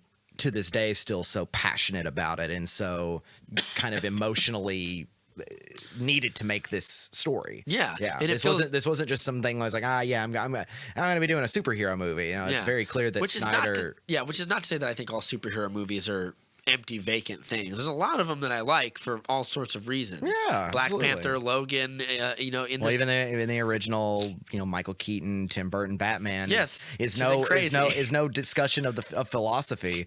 It's just really cool. Yeah. I also like the 1989 Batman movie just because it shows that what a weirdo Michael Keaton's Batman is. He literally hangs upside down. You were talking about how it's a weird movie, but it works that way though. Yeah, it's a weird Tim Burton movie, but it's the weirdest version of Batman ever. But I kind of love it. It's something that I never would have. No one else would have done that either, right? In his way, it's just and going, talking about other positives with this movie while we're going through that, a big thing is Ben Affleck as Bruce Wayne is one of the things originally going back talking about walking out of the film. I was like, well, that worked. Oh yeah, Everything involving which him is ironic because when he worked. was cast, if anyone remembers, it was rage in the streets. It was Yeah, like people were just fire like, and Ben brimstone. Affleck? Yeah. And like he's You remember Batflick, you know? Yeah. People were just like, yeah, it was very much kind of like, really? Yeah. You're giving it to this A-lister, you know? Everyone knows Ben Affleck. He's gonna be Batman. yeah, but he's the best part. He raises all the material up so high. All the best parts of the movie that I love usually come from him. I like a lot of the Superman stuff too, but like his character and stuff, like the dream sequences that he has, tell you so much about his psychosis that I'm like, that's like you'd never get that in like a Marvel-y movie. And I feel like he, as an actor, also gets this character and gets this movie a little bit. Like he delivers the tone exactly how it needed to be. Absolutely. This is another little where he identifies Greek myths here, essentially. He says, Bruce's monologue at the beginning of the film sets it up perfectly. By using such language, time before, things fall, took me to the light. Bruce is established as the archetypal tragic hero, Hamlet, Orpheus, Oedipus, etc. He is identified with a fundamental theme of Western mythology, the fallen nature of mankind. This is derived in a political and historical context from the fall of the Roman Empire, but on a religious and spiritual level, it's the expulsion of Adam and Eve from the Garden of Eden. Bruce's monologue establishes the tone and ambition of the film from the beginning. I think that's absolutely true. It's like they bathe him in like, if this movie would like, I don't even know what else you would call this movie, but it would have to be like a Greek tragedy. The only movie that could be like this would be like if you did like a Greek mythology movie, not like Clash of the Titans remake, or whatever, Right. but like a legit Something with the gods, something with you know, Zeus and Athena and everything else. That's kind of what you're getting at. Yeah. Let's talk a little bit about there's some really great stuff with Superman in the movie that I think is a lot of people say like Superman is joyless in these movies and like he doesn't smile as much. I'll actually be the first person to say like I actually don't think that's an unfair criticism to want Superman to be a little bit brighter. But the things that I love about Superman in this movie, particularly there's a montage in the film, there must be a Superman montage where it's talking about how the media and people on it see Superman, and Because it's you get him. a bunch of talking heads and like Yeah, like Neil Anderson deGrasse Tyson Cooper and Andrew Sullivan and all them are all talking about it. You see like pictures of Superman doing what you would call heroic deeds. He's pulling a tanker through the ocean, which is a really striking shot. He's coming down from the sky to people who are trying to survive a flood from a hurricane or something. It's essentially all these images of very current feeling tragedies and disasters that we wished a Superman could have been there. Yeah, and he's doing exactly what you would expect, and it talks about like the nature of acting unilaterally and stuff is something, and I think that that's a big theme in the movie that people get wrong. Is a lot of people think Snyder is like disdainful of Superman's sense of morality, but I think that the argument that I heard was Zack Snyder thinks that Superman should be able to go kill terrorists in the Middle East or whatever because he kind of does that in this movie. He drops into the compound and he takes the guy who's the general who has Lois Lane held hostage. He takes him through the wall. We don't know that he kills him, but I'll assume that for the sake of the argument that he kills the guy. That he went through a wall at Superman speed. Yeah, like he's probably gone. But I think what Zack Snyder would say is that if you are Superman and you don't act, it would be immoral. Is that you can't only save cats from trees and stop natural disasters. It's the Spider-Man thing where Great I said power, where great he's responsibility. yes. Well, he did that last time too. I bet the talk he has with Tony Stark where he asks. Oh yeah, right. Yeah, he asks him. Why do you do what you do? And he says, well, when you have power, bad things happen, but you have the power to stop them, and you don't, then they happen because of you. So there's the question of neutrality. Is Superman has power in this movie? Like the general says, like no one is neutral in these conflicts. Who pays for these drones that fly over our head? But also, is paying for security contractors or whatever. And he goes, there is no neutrality in this world. Superman has power, therefore he cannot be can't neutral. be neutral. That's not how the world works. He has to find a morality that fits, or it's indiscriminate. Yeah, absolutely. And I think that the the scene that I most like but don't is the scene with Jonathan Kent, where Paul Kent comes back. Which is one of the only things that you absolutely need Man of Steel to understand. Exactly. Because Otherwise, that, you'd you're be just like, like "Who at is the top this of the idiot? mountain. It's like there's Kevin Costner. Why is he building a rock castle or He's whatever?" talking about He talks about how when he was a kid, they lived on flat land in Kansas. So when floods come, it was a big deal because you're at like below sea level or whatever. And he goes, one time the floodwaters came bad, and me and my dad got the shovels out, and we managed to divert the water and save the farm. And my grandma made me a cake and said I was a hero. But what I didn't know is I sent the water downstream, and it killed the other people's farms. It killed the Lang family. Yeah, their Ronald horses, Lang's and I family. heard their children screaming into my sleep. And he goes, and I had nightmares for forever. That is such a clever thing that people make fun of on the internet to no end. And I think it's kind of genius. It's Superman's morality being given to him. Well, it's almost a parable. You know, it's the parable of responsibility. It's like you work hard and you do something that you know is meaningful to save your existence, and you're not doing it out of selfishness. You're doing it literally out of selflessness for yourself and for your family. But inadvertently, you send disaster to someone else. So I think he literally says like, yeah, while I ate my cake, the horses were screaming. Yeah, I can hear them screaming in my sleep, is what he says. He had nightmares for years, and the only thing that he says stopped it was meeting his mom, and because his mother showed him that there was good in this world, and he goes, she was my world, which is what he says Which to he Lois. says to Lois, which I didn't even realize that. Yeah, until it's a great little. It's a nice little thing that, and then he realizes the only thing I don't like is like, and then it happens, and then like Kevin Costner's gone, right? And you're like, what? And you're like, so it is visually it could be a confusing scene. What you should have done is just had him like have a flashback, like Man of Steel, to where he's talking youth. to his dad, and or just like a few years ago when his dad was alive or something.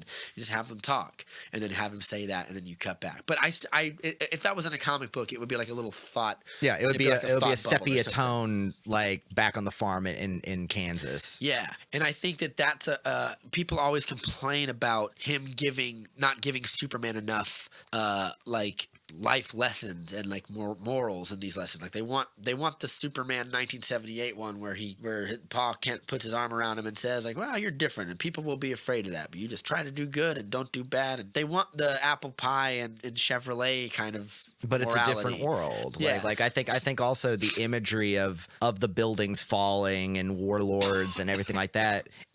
What gave me a bad taste in my mouth originally when I saw it is just Snyder saying, how can Superman in his good old, hands on his hips, standing high with the American flag, exist so purely in this postmodern world, which now is aware of its trappings, it's aware of its failures, it's aware of its tragedies.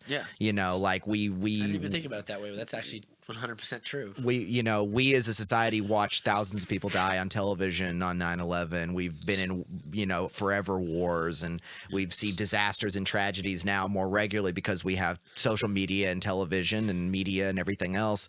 And so now, talking about unilateralism, talking about a Superman that can try to do everything, we now realize how absolutely hard it is to think about saving everybody, because we see tragedy like every second. And the irony is we're overrun with tragedy. So imagine a Superman, even with all of his absolute power, realizing he can't save it all because we're a species that is so fragile. Yeah, and I think that the irony of that, of like those critiques, not your critiques, but the ones we're responding to, is that like they say, oh, Zack Snyder doesn't like Superman's morality, but he does nothing to change it. He makes Superman is still very much Superman. Yeah. There's not a single moment in this movie where he has an opportunity to respond to a disaster and he does so in the wrong way, or a way that I would find immoral.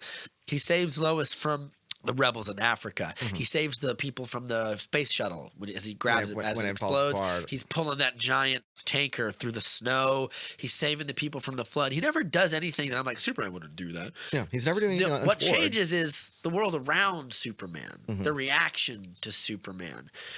There's another great little snippet of this article that I think is a great little, where one of the things in this movie that I like is Snyder uses Superman as a proxy for both America and what he thinks America should be, rather, which is what Superman has always been, but he does it probably a little more overtly than like Christopher Reeve saying like truth, justice, and the American way. He uses it as a proxy for, you could say, like political policy in a way. The desert scene opens with Jimmy Olsen drinking with his guide, who foreshadows the carnage which will follow Superman. Because he says, and as I said, all that wind is bad luck, blood in the sky, if you remember that little line I talked about. And he says, one of the points of this criticism of this film received was Snyder's decision to kill Jimmy Olsen, Superman's lighthearted sidekick, very quickly. As Snyder has said, this was done to subvert the expectations about what kind of film this would be and its relationship to the comics. In the discussion Lois Lane has with General Armajog, one could view America as an analogy for Superman. Superman tries to be neutral, but that is an impossibility. He has power and he has no choice, as a good-natured person, to use that power for the sake of good. What that means inevitably is that he will have to de facto take sides in conflicts. He can't not do it. No one is different. No one is neutral, the general says. Conversely, you could view Superman in this entire film as a metaphor for the U.S. If you're a comic book fan, you might be annoyed that Superman is taken through the ringer in this film, faced with choices and problems as difficult as he is. What Snyder believes is that Superman is a strong enough character, or strong enough as a character, as an abstraction, to survive what is thrown at him in this film. And it's the only way to move forward with the hero, because otherwise the hero drowns in the mire of his own morality. This is a quote from Snyder. And that he never can go forward, he can never revolve, he becomes an allegory, a lesson. Like, this is the way to be, kids, but not a real story. He becomes like one of the 10 Commandments, but not like an actual person. If you don't want Superman to be put into positions where he has to decide between killing the last member of his species or letting a family die right in front of him, then you just don't believe in the character. It's that simple. A lot of people criticizing his decision to kill Zod in Man of Steel say things like he should have covered his eyes so he couldn't heat vision the family, or he should have flown up. Or some people might more cleverly say, well, these people write these movies on paper with pens and they write scripts. And he goes, write a different scenario where it ends. I think the reason that Snyder himself writes that scenario is to codify Superman's morality, which is that he has power. People who say Superman never kills haven't thought of a situation where Superman might have to. I'd have to. Yeah. And that is a position where Superman would absolutely kill somebody. And it's not moral. Look, we watch superhero movies all the time where people are killed, and it may leave a bad taste in your mouth to think about the level of violence in these movies, but that is why we go there. And there are also a lot of superhero movies where for the most part the big villain dies usually in a way that is morally clean. Yeah, it's hubristic. It's Spider-Man's the first Spider-Man when the Green Goblin kills himself with his glider. Or Ra's al Ghul. You know, I'm not going to save you. Which he kills him. I mean, I'm sorry. He let him die. There's no way Ra's al Ghul would have been able to hit the brakes. But anyway, that's a diversion.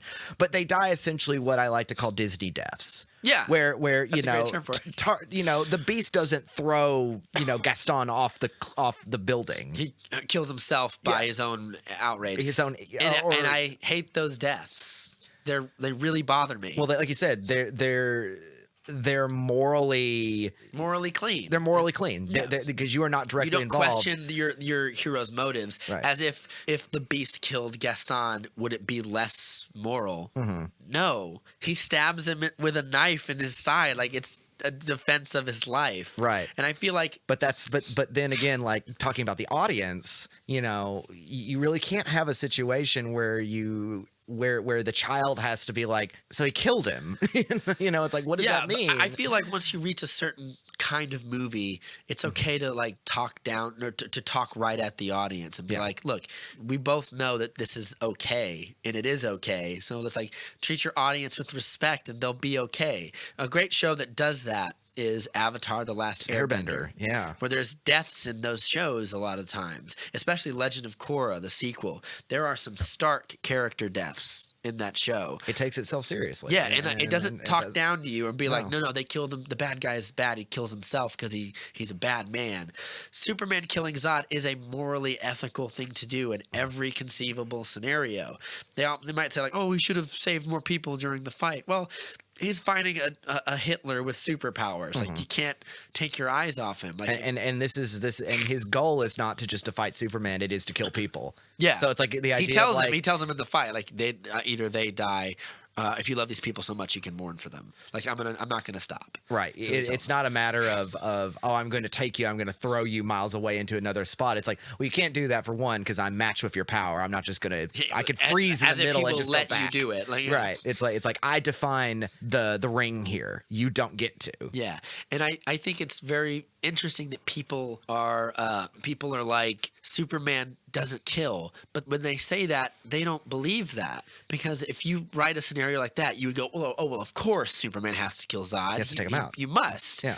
Like, well, then you do believe Superman should kill if the scenario absolutely calls for it, and that is ironically Superman's moral code in the comics. It's I don't kill people unless I absolutely have to. And this is a situation of absolute have to. So ironically, he just gives them the straight truth, and just like people don't like it because it's not as clean. Mm-hmm. Like it's messy. It's complicated. If he did it like there's a part where there's a comic where Superman fights Darkseid, and it's very unmorally clean in the way they do it, because Superman and Darkseid fight to the death. And there's no one else around. There's no one in danger. It's just like a battle of wills and who can go further, and it's just like a brutal, gut-busting, bloody beatdown.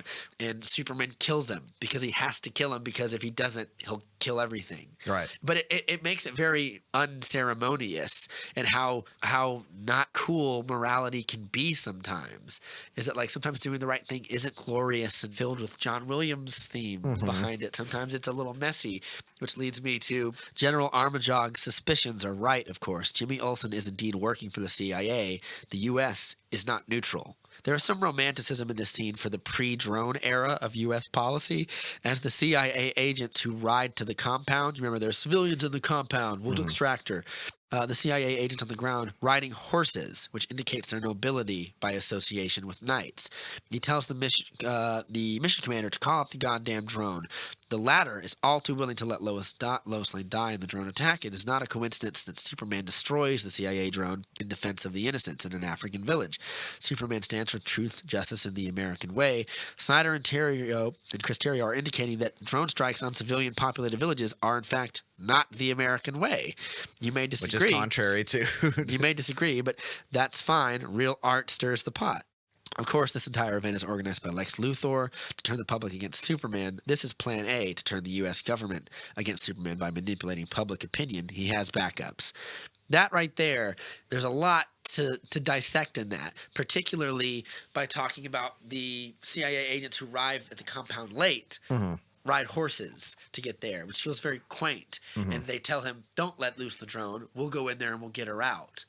And I feel like that's, we gotta wipe it out. That's a clever little thing that I never would have thought about in this movie had someone not brought it up to me. I'm like, that's clever. I like that that's in there, and that's also stuff that's only in the Ultimate. In the Ultimate cut, only in the director's cut. The opening of that in the theatrical version is very different. What happens is they kill Jimmy Olsen, and Lois, or no, they don't reveal that guy is Jimmy Olsen. They just say like he's a photographer. Right. He says, "Oh, they kill him." Yeah. You it is revealed that he is CIA, but the whole drone thing is removed. And what happens is the screen cuts to black. Lois Lane is now in the thing with the general, and she's like, "Oh, I didn't know." And he goes, "Innocence, ignorance is not the same as innocence." Then the guys start killing his soldiers, Beast and then all Superman these just these arrives. mercs. But you find out later that all these mercenaries are in the payroll of Lex Luthor, and so they are they are his agents of chaos who are been meticulously planning everything from the beginning. Right, and he just then Superman just sort of shows up. He takes the guy through the wall, and then it cuts to black, and it's the hearing now where they're talking about like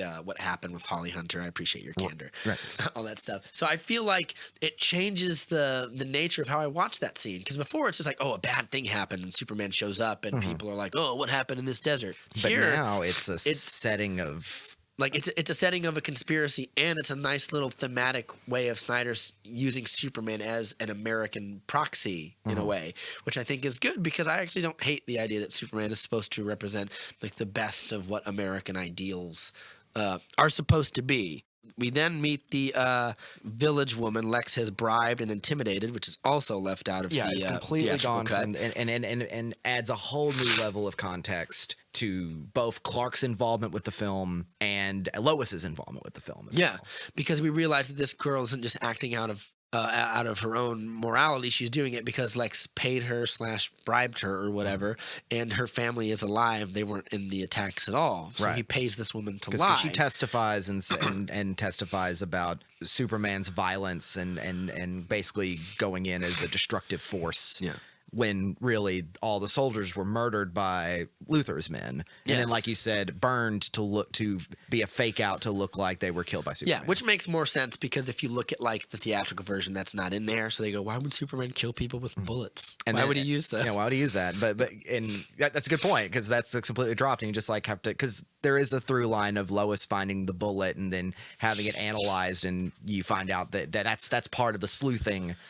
The almost noir element is find out what this casing is about, and they of course it relates back to Luthor. It's Luthor's company using it. He goes, the main theme of the film, Lex Luthor is an archetype, a god, or he was until Superman showed up.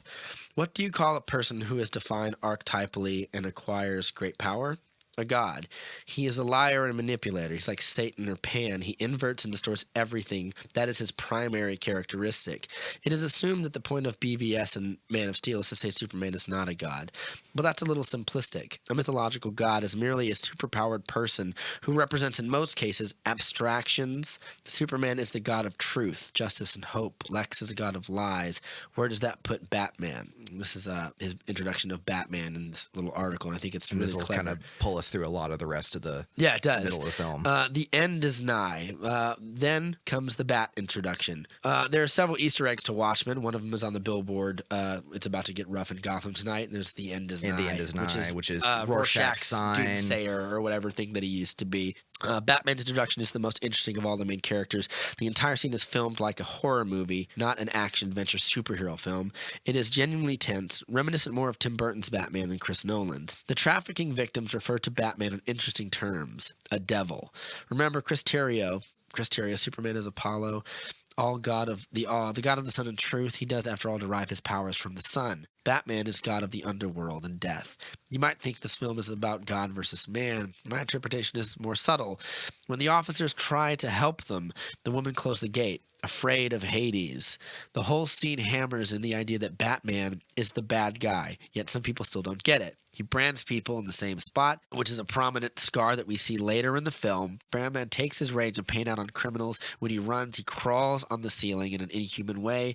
The trafficker, also relevant, is named Caesar, which is relevant later as he's stabbed to death in the prison, which I thought was kind of clever, I guess.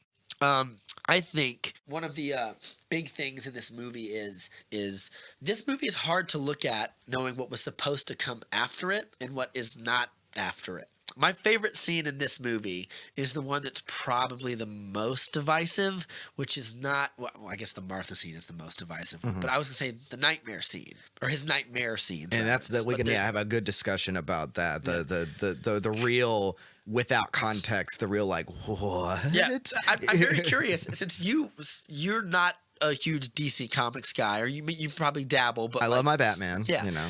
As someone, the first time you saw that movie in the theater with me, when you saw that scene, what was going through your mind? Were you just like, this looks real cool, but what? Like, Yeah, I think that's a good. You know, obviously I had seen the trailers for it, and I had seen that scene. And I'm like, okay. I'm like, this isn't. I knew you know film language enough to just be like, this isn't going to be in the same timeline. This is not real. This is a fantasy. Or it could it's be. something. It's an alternative reality of some variety, whether it's a subconscious one or it's literal.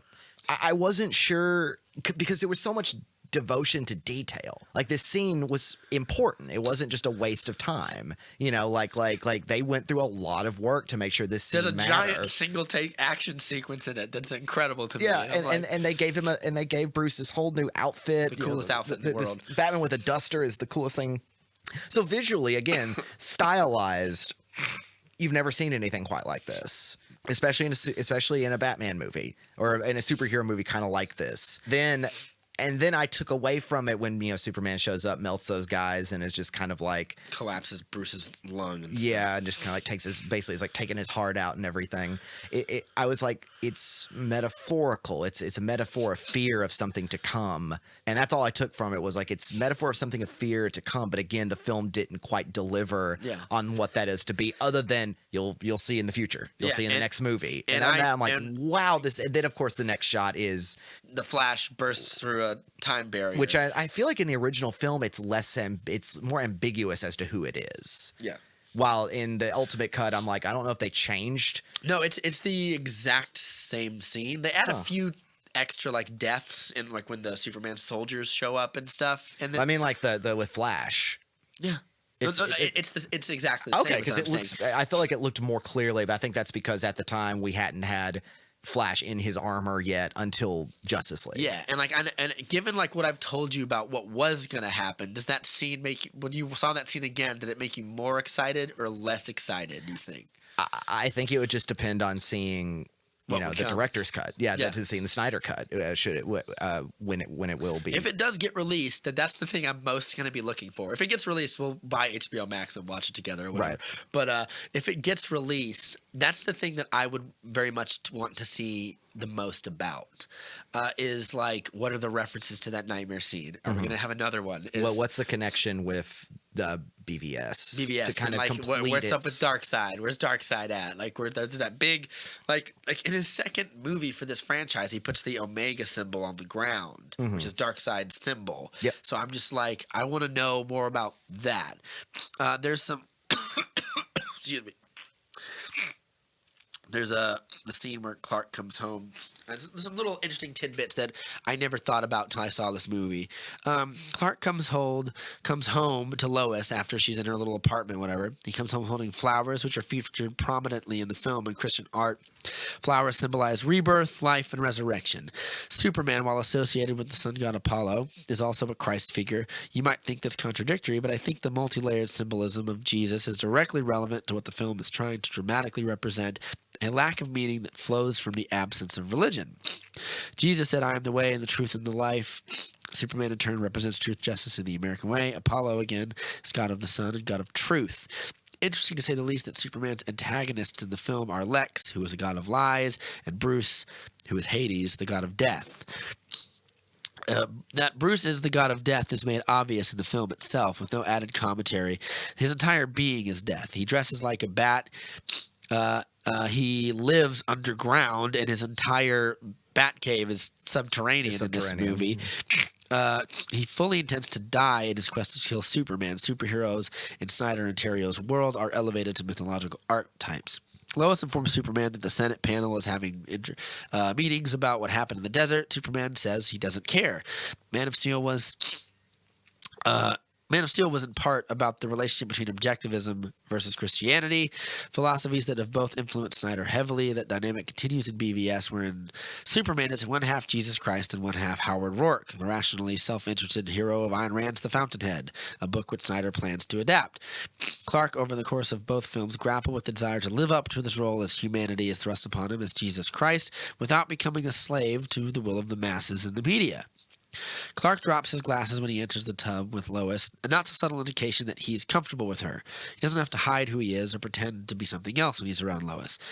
Lois plays a central role in the film, unlike other love interests in superhero films, both thematically and on a basic plot level. You are likely familiar with the pagan idea of women as nature and man as culture or civilization. The Christian worldview takes it slightly in a different direction. In the Christian worldview, women represent earthly things, civilization and nature, whereas men represent the divine or heavenly. This might be considered sexist, but Christianity does not take the view of material world equals bad and metaphysical world equals good. The proper mode of being is the reconciliation of physical and metaphysical. That is what Christ is, and that's what Snyder attempts to make with Superman. There's also an Excalibur connection here, as Lois is in the bathtub, making her the Lady of the Lake, who gives him Excalibur. Chris Terrio said that this was the most rigorous intellectual exercise of his life. This is Zack Snyder without a doubt. The most creative, ambitious director working in the genre today. I don't know about all that. Working with an Oscar-winning writer who has an academic background in Western literature. I think that actually is true. The film cuts from a well-lit, bright white room where Clark and Lois make love to a Bruce wearing black and alone descending into the underworld cavern that is his bat domain. And it's true. Like he's on an elevator. Yeah, just goes down. de-elevating. And I was like, this is like, all of this stuff is, I don't know. This is one of those things where like, I don't know if it's that deep or if I'm reading into it. Or it's easy to read into Or if in it's that way. easy to read into it. It leaves itself open to reading into it. I also noticed that Snyder does things that are interesting with photography in these movies, especially like in that particular scene. There's like shots of the like the faucet dripping. There's shots of like the water coming out of the basin. And, yeah, you know. and he does it in Man of Steel when Pa Kent he does like really interesting photography work that let scenes breathe, particularly like after Superman's death. There's this long, none of this is in the theatrical too. There's this long extended shot of the empty barber shops, these empty sandwich shops. All these places you've been to before just casually. Yeah, and he frames Superman's death in a very American way because he places Superman's death next to things that are quintessentially Americana. Barber shops, sandwich shops, pictures of Kennedy's death. Right. Like there's a line in the movie where Perry says the American conscience died with Robert, Martin, and John. Which is Robert Kennedy, Martin Luther King Jr., and John Kennedy. He frames Superman's death along the sides of these great political figures, which I think and he gets a state funeral at the end as well. Yeah, he does, doesn't he? He gets a military state funeral with a 21-gun salute and everything else. Like, yeah, that's another layer that took me several watches to, because at first we said Robert, Martin, and John. I was like, what the fuck is he talking about? Those I thought comic characters. I need to look that up. And then I thought that was all. That none of that's in the theatrical cut. There's a part where the camera pans on like Lady Liberty and there's leaves flowing up around it, and I was like, that's something I don't think I would see in a Endgame or Infinity War or something. And it's very refreshing, and it goes back to what I was saying is like Hollywood will let you have two kinds of superhero movies, but it won't let you have like this one, because this movie is a 27 on Rotten Tomatoes, and I think that. I don't know if the Ultimate Edition would change that score for some of these critics. I think it changed, a little bit for me, for certainly. Yeah. I think that I like the fact that this movie is both unabashedly like level 10. Like when at the end of the movie, I was asking you, like when the stuff is going down as they're fighting Doomsday. I was just about to bring that up because it's like you get this whole movie, and that's another like both criticism, but also something that's really what you want in a way, which is the big action moment, the big third act. Yeah. Especially with this new edition, it's almost feels divorced from the rest of the intrigue and the grappling of moral concepts the film has been to leading up to this final fight. Yeah, because like you got to have a boss. Yeah, you got to have the boss. Yeah, and I think that the irony is that he wants to show Lex Luthor wants to show that Superman is false. And there's the line in the movie. I don't even know if you may have missed it because I think you were grabbing a drink or something. But there's a part where he's meeting Holly Hunter in his study, and it's my favorite scene with Lex Luthor in the whole movie. It's good because it's where he does some real legit acting. And he comes in and he goes, "Oh, do you want some bourbon?" She goes, "No, I can't say." And he goes, "No bourbon, Kentucky girl like yourself." He's like, "My dad always said Kentucky mash is the secret to good health." And he takes a swig and he walks over to the fireplace and he goes, "This was his study. I kept it exactly the way it was." And he goes, "It's silly." And he goes, "Maybe one day Dad will come back if I leave everything the same." He goes, it's the silly thinking of orphan boys."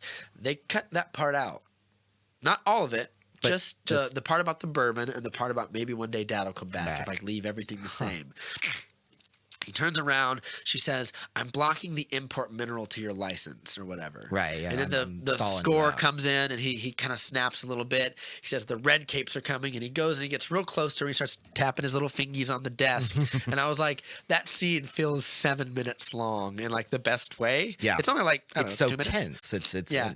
And I genuinely think he gave a really great performance. And it also kind of gives some alms to Snyder for directing it well. You can tell when a director and an actor work real well when a scene is like, oh, that worked. Yeah. It makes me sad that we may not get Lex Luthor like that ever again in a way. Yeah. Because if we saw him in like a Justice League sequel, it would be like, I'm pretty sure it would be like lots of, like, he'd be in like a suit of armor trying to kill Superman, like in the comic books or something. Right. I kind of like that It Lex wouldn't be Luthor knows he can't do that. Right, But he'll definitely create can't do that. he'll create a monster to kill Superman. He'll do that. Because the idea because what became more clear for me along with Bruce's reasons for his fear, going back earlier to his moral emasculinity. Yeah, they're analogous to a degree. Is different approaches to the same vulnerability, which is, you get a little bit more of why Luthor planned this whole thing and why this was underneath him the whole time to be able to pull this plan off and want this to work, is just this idea that, personal trauma, the human, for both of them, yeah, in a way, it's both the loss of parents, it's both the loss of father figures, and then also the abuse of the father figure, the neglect of the father figure that affects Lex. Yeah. To the point that becomes his MO. Yeah. His MO is vengeance against the father figure, because how dare Superman come along and say that this image is good when, God is either, I'm misquoting him, but he's saying, It's the framing of if God is all good, then he can't be omniscient. If he's omniscient, then he can't be all good. Yeah. And so a Superman, a God that claims to be moral and right, is false. Yeah, it can't be real. Yeah, and he says there's a philosophy term for it. I think it's like the problem of evil or something. Is like if it's the you'll go ahead. It's like, I think it's Epicurus. And he says something like, if God it can stop evil, or if God can stop evil but doesn't, that makes him cruel. If God can stop, or if he has both the power to stop evil and the will to stop evil, but he doesn't, it makes him cruel. If he has both the power to stop evil but not the will, it makes him like malicious or something. Mm-hmm. If he has neither the power nor the will, why call him God? If he has only the will but not the power, then he is impotent. He doesn't have. He's not really God. He doesn't have power. Which is kind of the theme anthem for atheism. Yeah, that I remember that Epicuric line is sort of like the rallying theme for primary atheism. Yes, which is ironic because he calls Superman, he says, who we call God depends upon our tribe, Clark Joe. He goes, Apollo, Jehovah. Mm-hmm. It's very interesting that Superman is the God, but his villain is a rugged anti-theist. Yeah. Who hates him. The concepts of faith throughout the film, the concepts of faith, Superman as a shattering of faith, both for Bruce and Lex being the one who's like, the chaos proves my point. Chaos proves my personal feelings. Superman denounces it. Yeah. Like no matter what he'll do, no matter what his emotional code is, his morality, the fact that Superman exists goes against his own atheism for hope, his own atheism for goodness. Yeah, he needs it. He needs it. And therefore, he has to destroy it. Because he's like, the people can't believe what I know is a lie. Yeah, and it's sad almost. It's tragedy of himself. Well, it also ties to his father, because there's a part where he clearly liked his father, but his father was clearly abusive in a way. Mm-hmm. At the beginning of the movie, it's another scene that's deleted in the theatrical cut. It's not as relevant. When he first meets Holly Hunter at the basketball thing in his office, in his rec room. Yeah, and he says when I was growing up, my dad lived in East Germany, and he used to have to wave flowers at tyrants. And he goes, I think it was Providence that his son, me, found this. And the shard of kryptonite. And he goes, he views Superman as a tyrant. It's him talking about silver bullets and gods and all that stuff. But he clearly idolizes his dad to a degree. And his dad was clearly abusive, because when he's on the roof with Clark, he says, no God intervened when I was a boy to rescue me from my father's fists and abominations. The irony of that scene is when he creates Doomsday, the first thing it does, rather like he hates his father, Doomsday hates Lex for creating him in a way, or because he hates everything and he's a dumb monster. But right. I'm looking at it more poetically. Right. It's still that the Superman, first thing that he goes after is Lex. And what does Superman do? Do you remember? He stops the fist. And I was like, I'll get that fist for you, buddy. Don't worry It's about like, that. oh my gosh, there it is. And I was There like, it I is. thought that was extremely clever. I also think it's very interesting that the Kryptonian ship that Doomsday comes from is like, it's very HR. All the Kryptonian It's stuff very in Man of Giger. Steel. It's very It's very HR Giger. Giger. It's very, and it's like a womb, and there's like it's very fertile. and a gross stillbirth is going to happen there later in the movie when he creates and Doomsday. there's all kinds of tentacled monsters floating around down there and everything. yeah, very and H.P. Lovecraft-ish ish and stuff. I have some- alien, very alien. yeah. What? Excuse me. I'm gonna cut all these coughs out. It's gonna be so much a bitch to edit this episode. But one of the things that I like about that is that like there's an earlier scene in the movie. This goes to like the analogy between Bruce and Lex and where they differ is what I really like. Is that Lex can't bear the thought of Superman existing. So Superman or Batman can't either, but he's not trying to disprove a universal truth. Right. He's trying to right a wrong that he sees, as it were, and right his own self-identity or whatever. There's a part in the movie where the person that Bruce branded gets killed, Caesar. Right. He gets stabbed in the prison yard. And I think it's very clever, and we'll get to the most controversial part of this movie in a second. Clark goes back to Gotham, to the police department. He sees a picture of a criminal, like a political cartoon, getting batted by a cop. And on the edge of the bat is like the bat symbol. I'm implying that the police sort of use Batman to beat up on their impoverished criminal sector of their society because they don't want to do that part of their job or whatever. It keeps their hands clean. Yeah, because now that Batman has gotten more desperate and again, all they stay out of his assumptions- way too because they don't like him. And all assumptions and world building, which I appreciate from this version, is that you can imagine that the days of costume vigilantes and costume villains are long gone, and now Gotham is a chaos of the poor, desperate, and maligned. Yeah, and ironically, now Batman didn't stop him. Yeah, he didn't fix Gotham. He just killed his enemies or whatever. And now his morale and his hope has been devastated.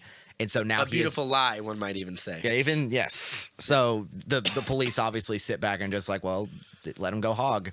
Yeah, You know? and I think that they treat him with like an ambivalence. Like the cop who shoots at him says, like, I saw him. I never saw him before.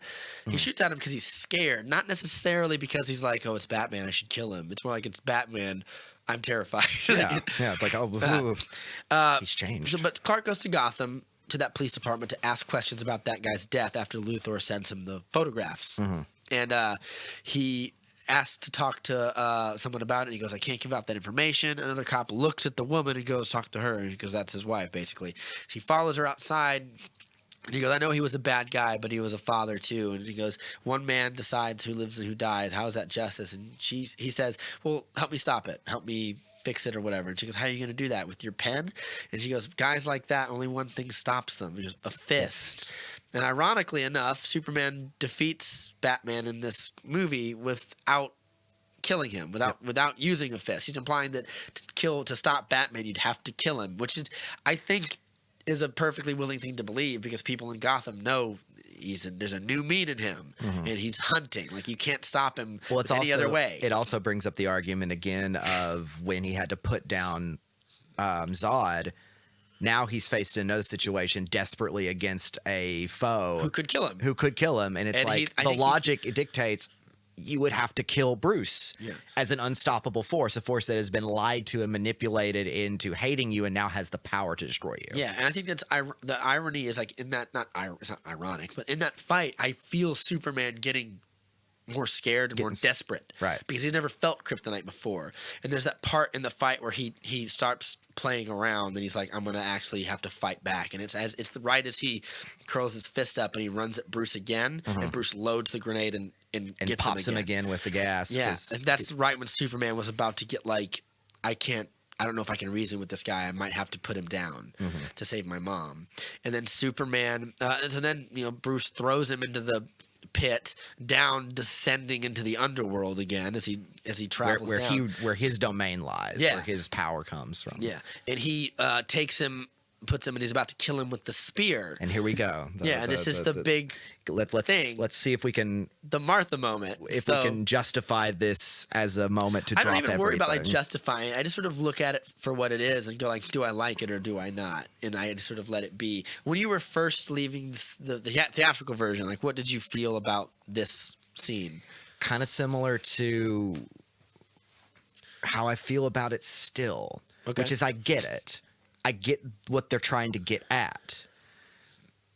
It's just, I suppose, the convenience that all this anger, all this desire to kill from a character who's so broken, and so at that point, Batman has become almost deranged with his desire to kill Superman. Yeah. And the derangement is apparent in other parts of the movie. You'll notice that throughout a lot of the movie, Bruce Wayne lies to a lot of people, including Alfred, most of the time. He lies to him about what he's going to use the white Portuguese, what he's going to use the kryptonite for. So, like, I think his derangement is apparent. Like, he didn't used to always be like this, and now he's lying. His crusade has changed. Yeah. And he will do it no matter what. Yeah. Keep going. But I get why, you know, you and I are not so different. Our mothers had the same name. You are more human than I'm giving you the benefit of. Yeah, and I think the part of the thing that sells me in the movie is not their mothers have the same name. It's humanity versus not humanity. Because throughout this movie, you'll notice everything that comes from Bruce's perspective dehumanizes Superman. For example, when he's raised out of the light into the bats in the beginning, he says it's a beautiful lie, and he sees what the next thing that happens is the screen goes to white, and you see mankind is introduced to the Superman. It's still Bruce's perspective and memory. Right. It goes, like and then goes to a scene where Bruce watches Superman fight in Metropolis. Every time he sees Superman, it's dehumanizing. It's not Superman, it's the Superman. Right. As if he's not a man. It's the scene in Congress when he shows up and the bomb goes off under Scoot McNairy's thing, and Bruce is viewing it as so many others through the television, through the lens. Yeah, and we are divorced from being there with Superman. We just see Superman's there, tragedy happens, he's unharmed. Yeah. But, and then there's the next part when he's hugging the little girl and he sees Superman flying Zod down into that building, and he's just got that look like that's the only other thing he sees Superman is like he sees him at a great distance. He calls him an alien when he talks to Clark at the party. He calls him a son of a bitch to Alfred. He never sees him as a man. It's a common theme through the movie. He can't allow himself to humanize him, because by humanizing him, he'd have to recognize that he can't kill him. Right. Or that there's more depth to him than just a danger to his ego. Yeah, even in his dream sequence when he walks into that the one where he visits his mother's grave, which is also mirrored later in the movie. He walks in and he sees like him as Saint Michael the Archangel, because he has a blue thing and a red coat, and he's holding the sword, and there's these towers of destruction around him. There's these towers on fire in the glass image. And as he opens the door, you hear the sound of the Kryptonian world engine. So it goes just like this big detuning sound that haunts his nightmares. Any association he has with Superman is one that is crippling with PTSD. So what happens is his subconscious dehumanizes him, and his active conscious dehumanizes him as well. So he's sort of conditioning himself to murder Superman. Right. With no qualms. The only part of the movie where he sees him as a man is when he has his boot on his neck. And he's cutting that. Yeah, he's like. And what does he say before he does that? You're not a god. You aren't even a man. He says to him. And then as he's about to kill him, Superman, who could do anything to save his life, uses that moment to beg for the life of another. Which is something that is indelibly human to Batman. That's what I take away from it, is that the humanity is what appeals to Bruce, not just the fact that it's Martha is his mother's name is just a thing to help trigger PTSD for him. Right. Something. It's like, why that name? Why that name? It's because it's and it all works. I think what I would have wanted more of is a little more dialogue. A little more Bruce having to come terms that he switches very quickly to like, we have to work together now.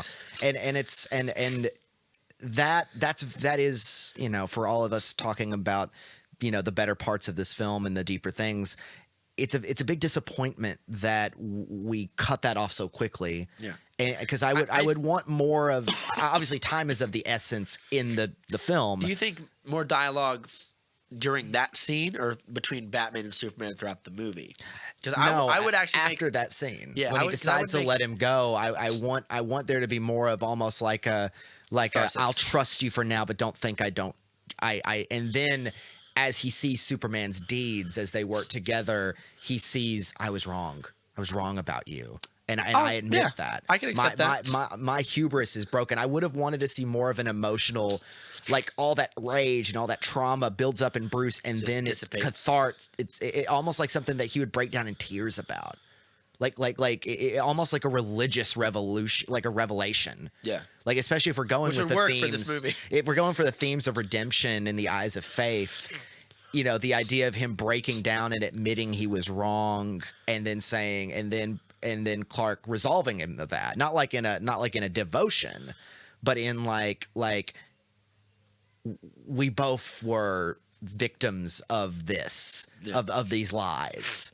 You know, both the lies I feel about myself and the lies you feel. Batman, it's just such a lost opportunity for more context. And I think I probably would have liked that if it was in there.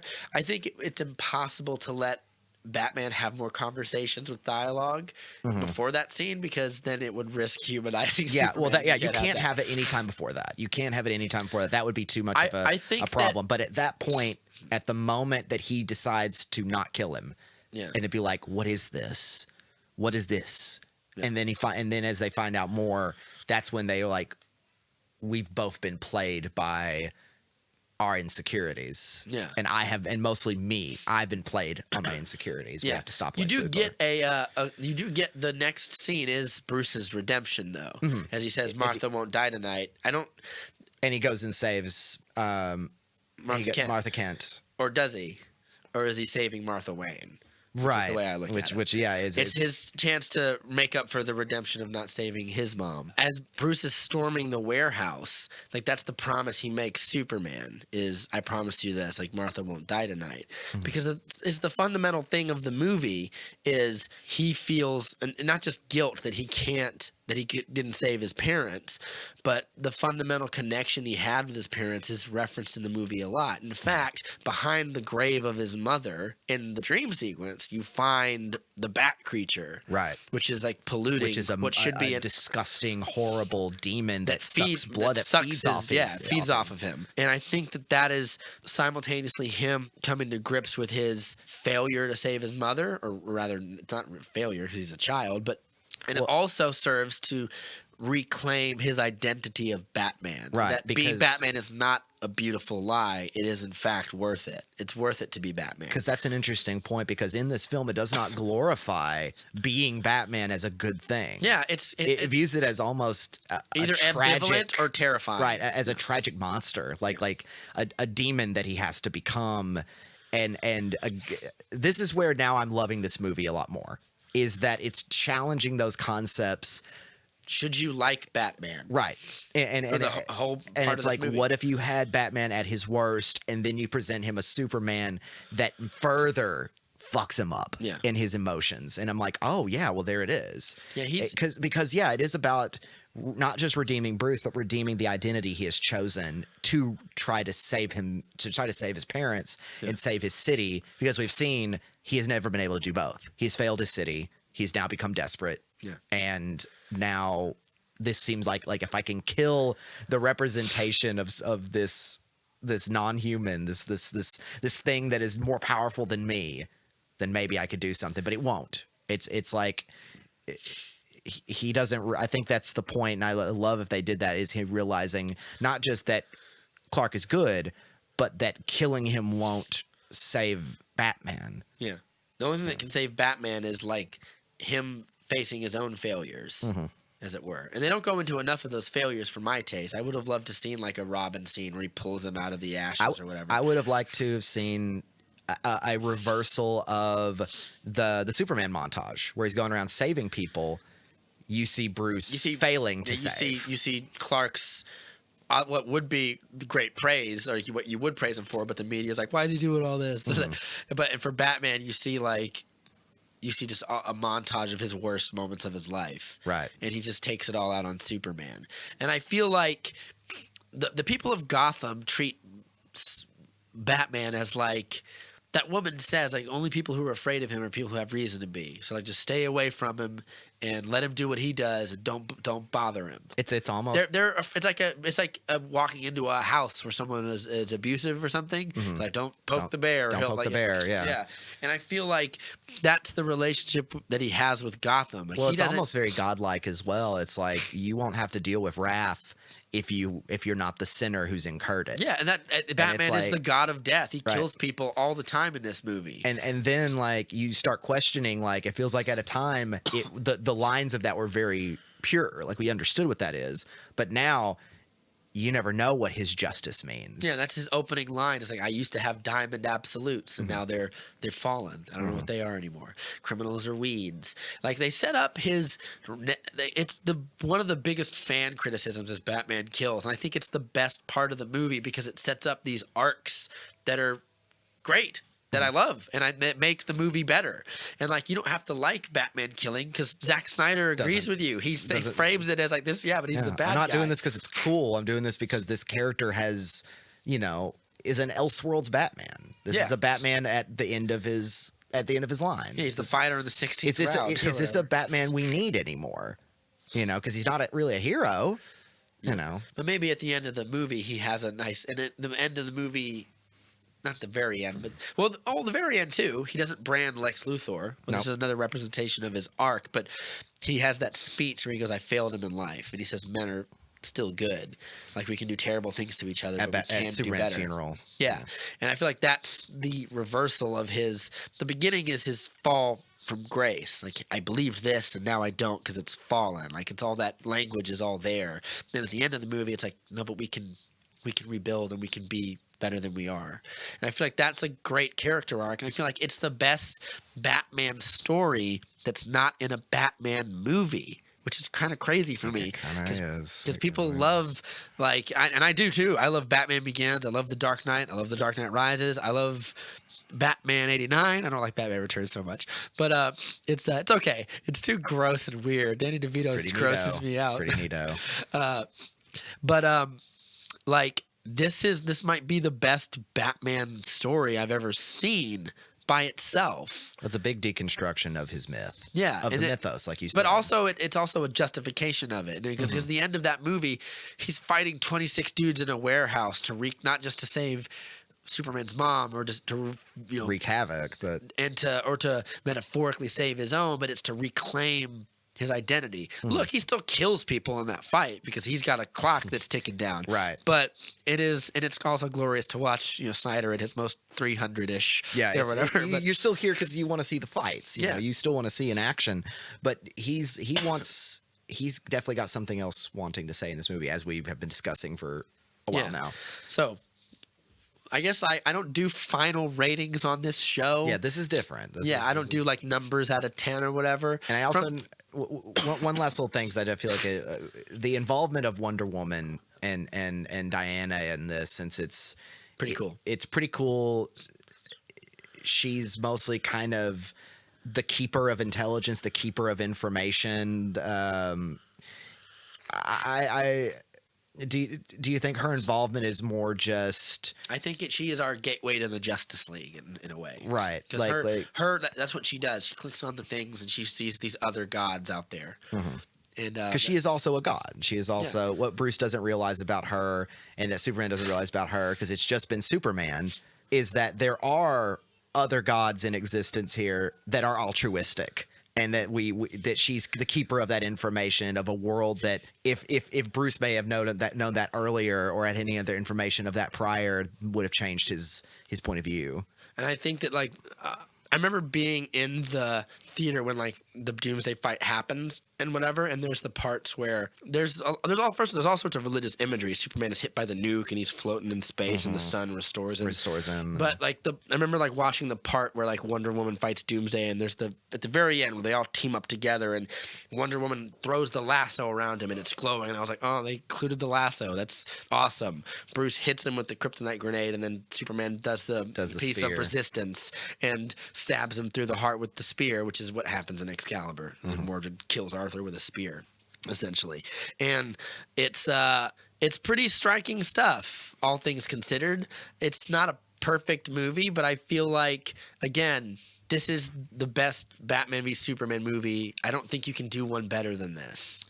I really don't. I don't know what else it would be. You can't do a Civil War-ish movie because it won't be as good. The balance of power doesn't work. It has to be a game of philosophy as opposed to a game of fists. Yeah, or you have to make like you can do it with two characters that are equally balanced physically, but like you can't do it with Superman and Batman because Superman will melt him.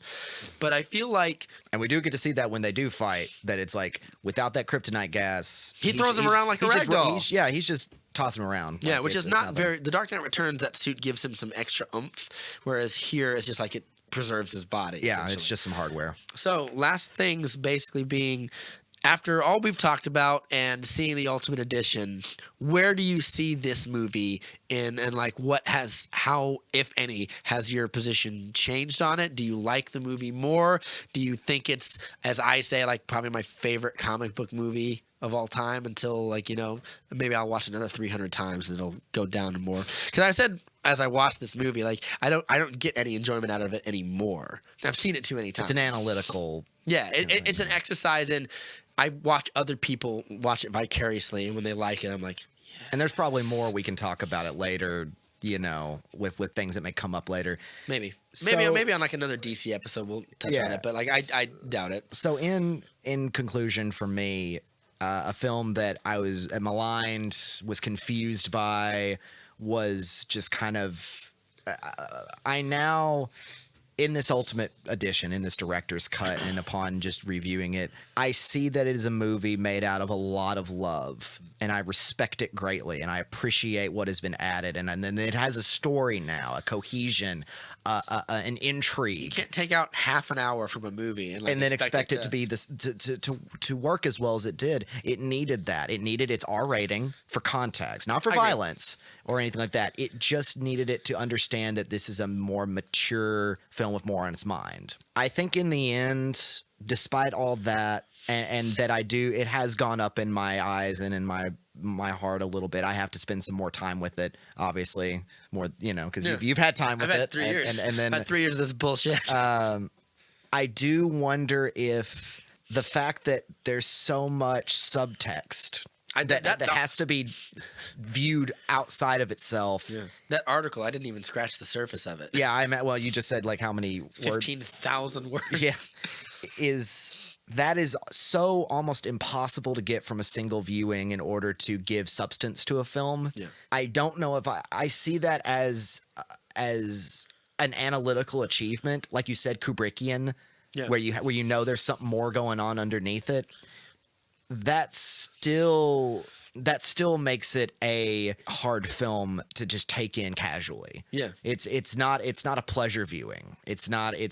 I don't know, man. The first time I saw it in like theaters, I still enjoyed it a lot. And I was on the edge of my seat watching it. And I think it's not from an intellectual point of view, from an analytical point of view, I respect it more now and would put myself in the situation to watch it again with that in mind. I think that's what's changed with this is I've grown a new appreciation, especially hearing Snyder's words about it, hearing the screenwriter's words about it. I'm like, they clearly wanted to create something so much more than just the sum of its parts, or just of its parts individual. Sure. Absolutely. And I do appreciate that. And I think I'll find myself defending that a lot more from its more baser counter arguments. And those baser counter arguments, they're so the reason that frustrates me is like they're so unappealing. he makes him kill. I was like, can we move past that and like talk a little bit deeper about it a little bit? Like there's a lot of purity arguments at play here, and that's not this kind of movie. Yeah, it's a different world. It's a different universe. It's a different Batman. It's a different Superman. Yeah. It's Superman and Batman's morality on trial. I do think that the movie is definitely not like, it's sort of like in the way that Watchmen is like the greatest fan film ever made. Someone said of it. I think like this movie is not like, I wouldn't just show this to like some dude who watches like a movie a year in the theaters. No. But if you're a person that likes or even casually likes thinking about stuff, like even in the way like you can watch a movie like The Last Jedi, or you can watch a movie like I'm not sure what another like great subversive movie is, but like movies like that, like blockbuster entertainment that kind of tries to push the edges out.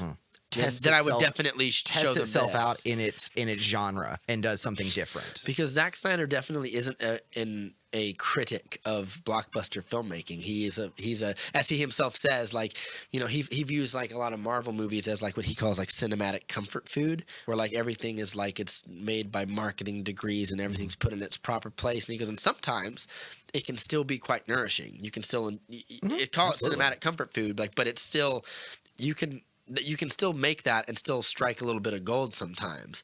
And he goes, but it doesn't quite nourish the intellect as much as people would like. And he goes, I say that as someone who contributes to that problem all the time. Like 300 is nothing but an exercise of it is cinematic comfort food in a way. It's talk about stylization versus style. Yeah. You know, that is literally stylized to be a comic book. He's as much a he goes, I see in a one of these fan in like some fan questioning where they saw like it was a weekend they saw like watched all of his director's cuts and had a big fan expo, and he said, I watch all those Avengers movies and I love them. And he goes I'm as much a fan of them as I am of anything else that I do. And he goes, but like I like to have different perspectives and I like things to be challenged. So again, because it's like I look at like Infinity Wars and Endgame, and if people draw some kind of emotional or philosophical intrigue from that, that's fine, that's great.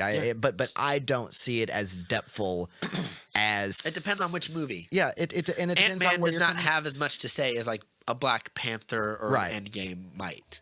Absolutely, yeah. But I think that like ironically enough.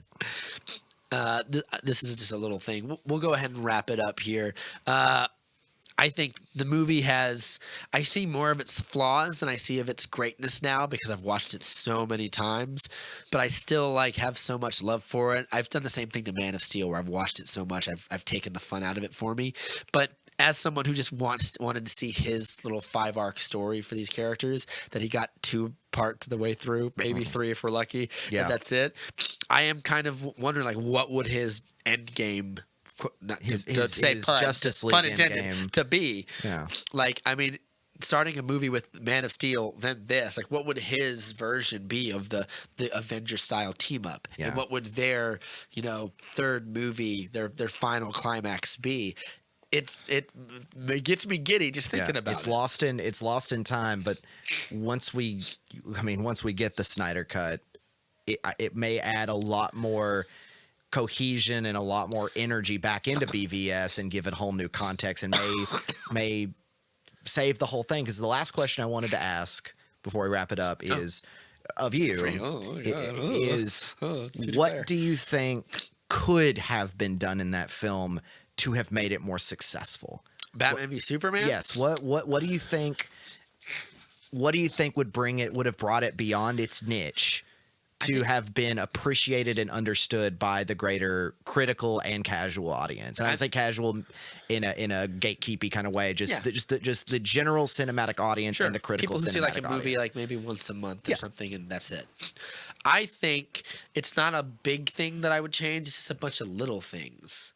I would say like Lex Luthor has a bunch of like weird like hello like a lot of those. I would just say like play it smoother.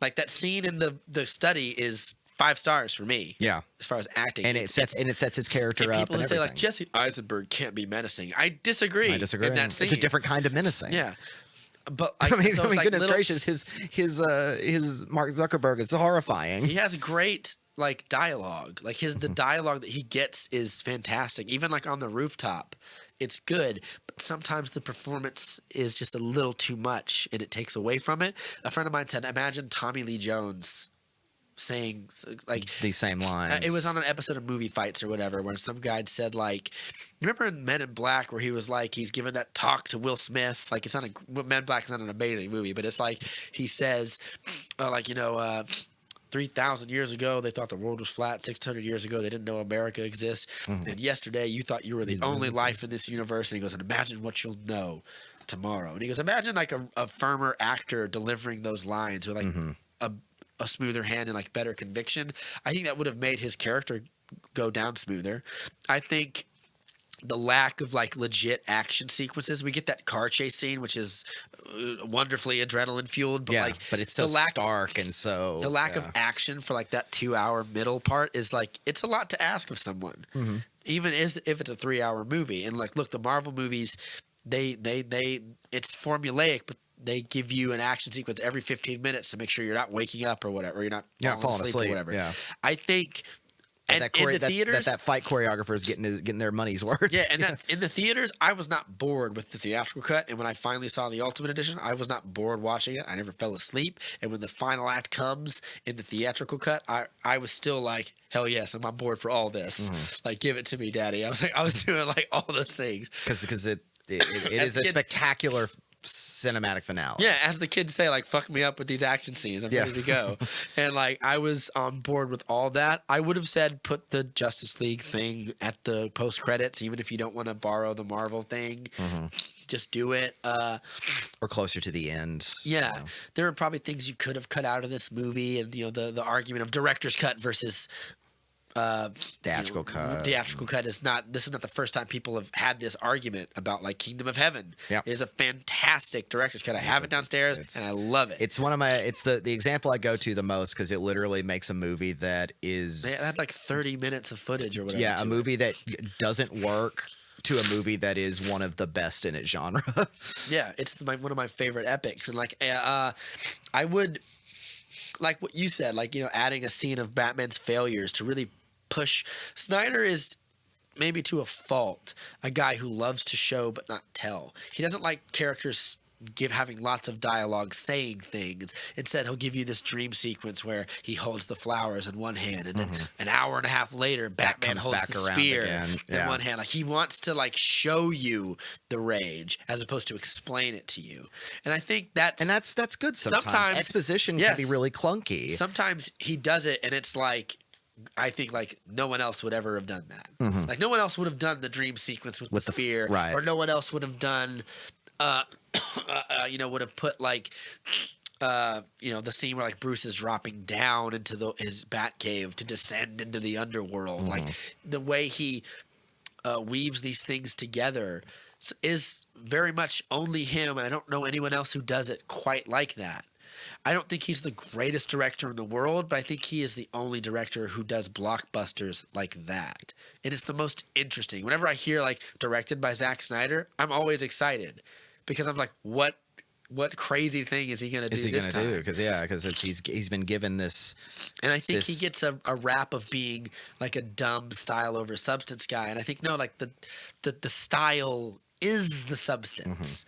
The dream sequence is the substance. This film and Man of Steel are very different than any of his other films. Yeah, they feel much more purposeful. They feel much more, and because even in this, as a guy who's like show over tell, he gives these characters monologues and dialogue that are not clunky. They work. Yeah. Well, the screenwriter, the screenwriter does, but he directs them in a way that it works.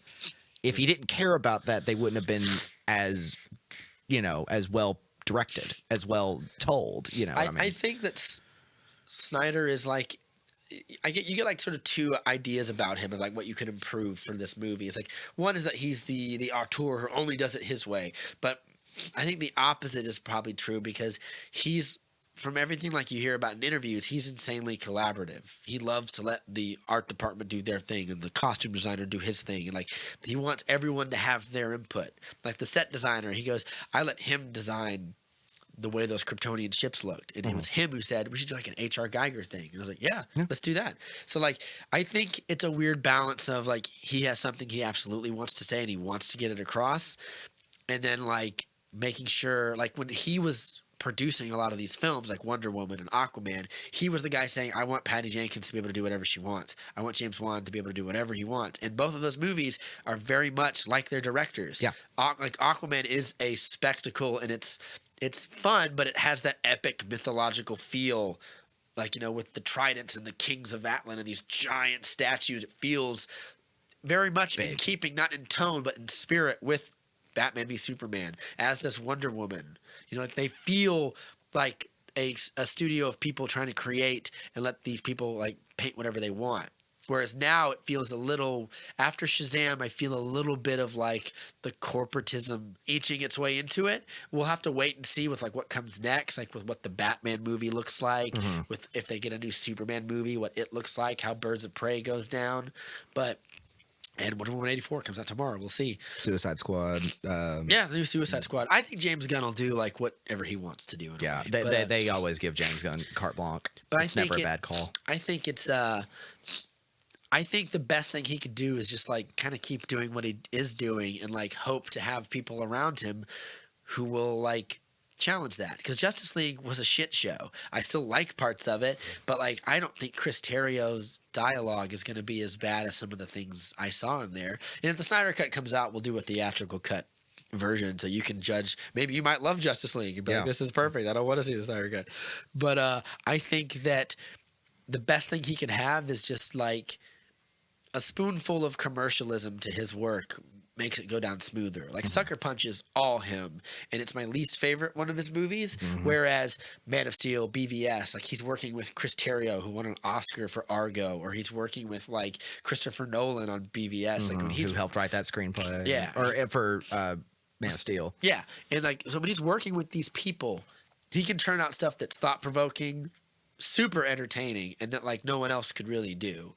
I think it's just like a little bit of moderation goes a long way. Yeah. This movie is I love this movie. It's not moderate. No, it's dialed up. Everything is dialed up to 10. It's excess. It is excess, and also it's the agony and the excess of what is Batman and what is Superman together. Yeah. You know, it's like I said, it's definitely a film I'll find myself defending its merit stronger than I had before. Yeah. Because those I don't even bother with it anymore. Those merits are very well earned.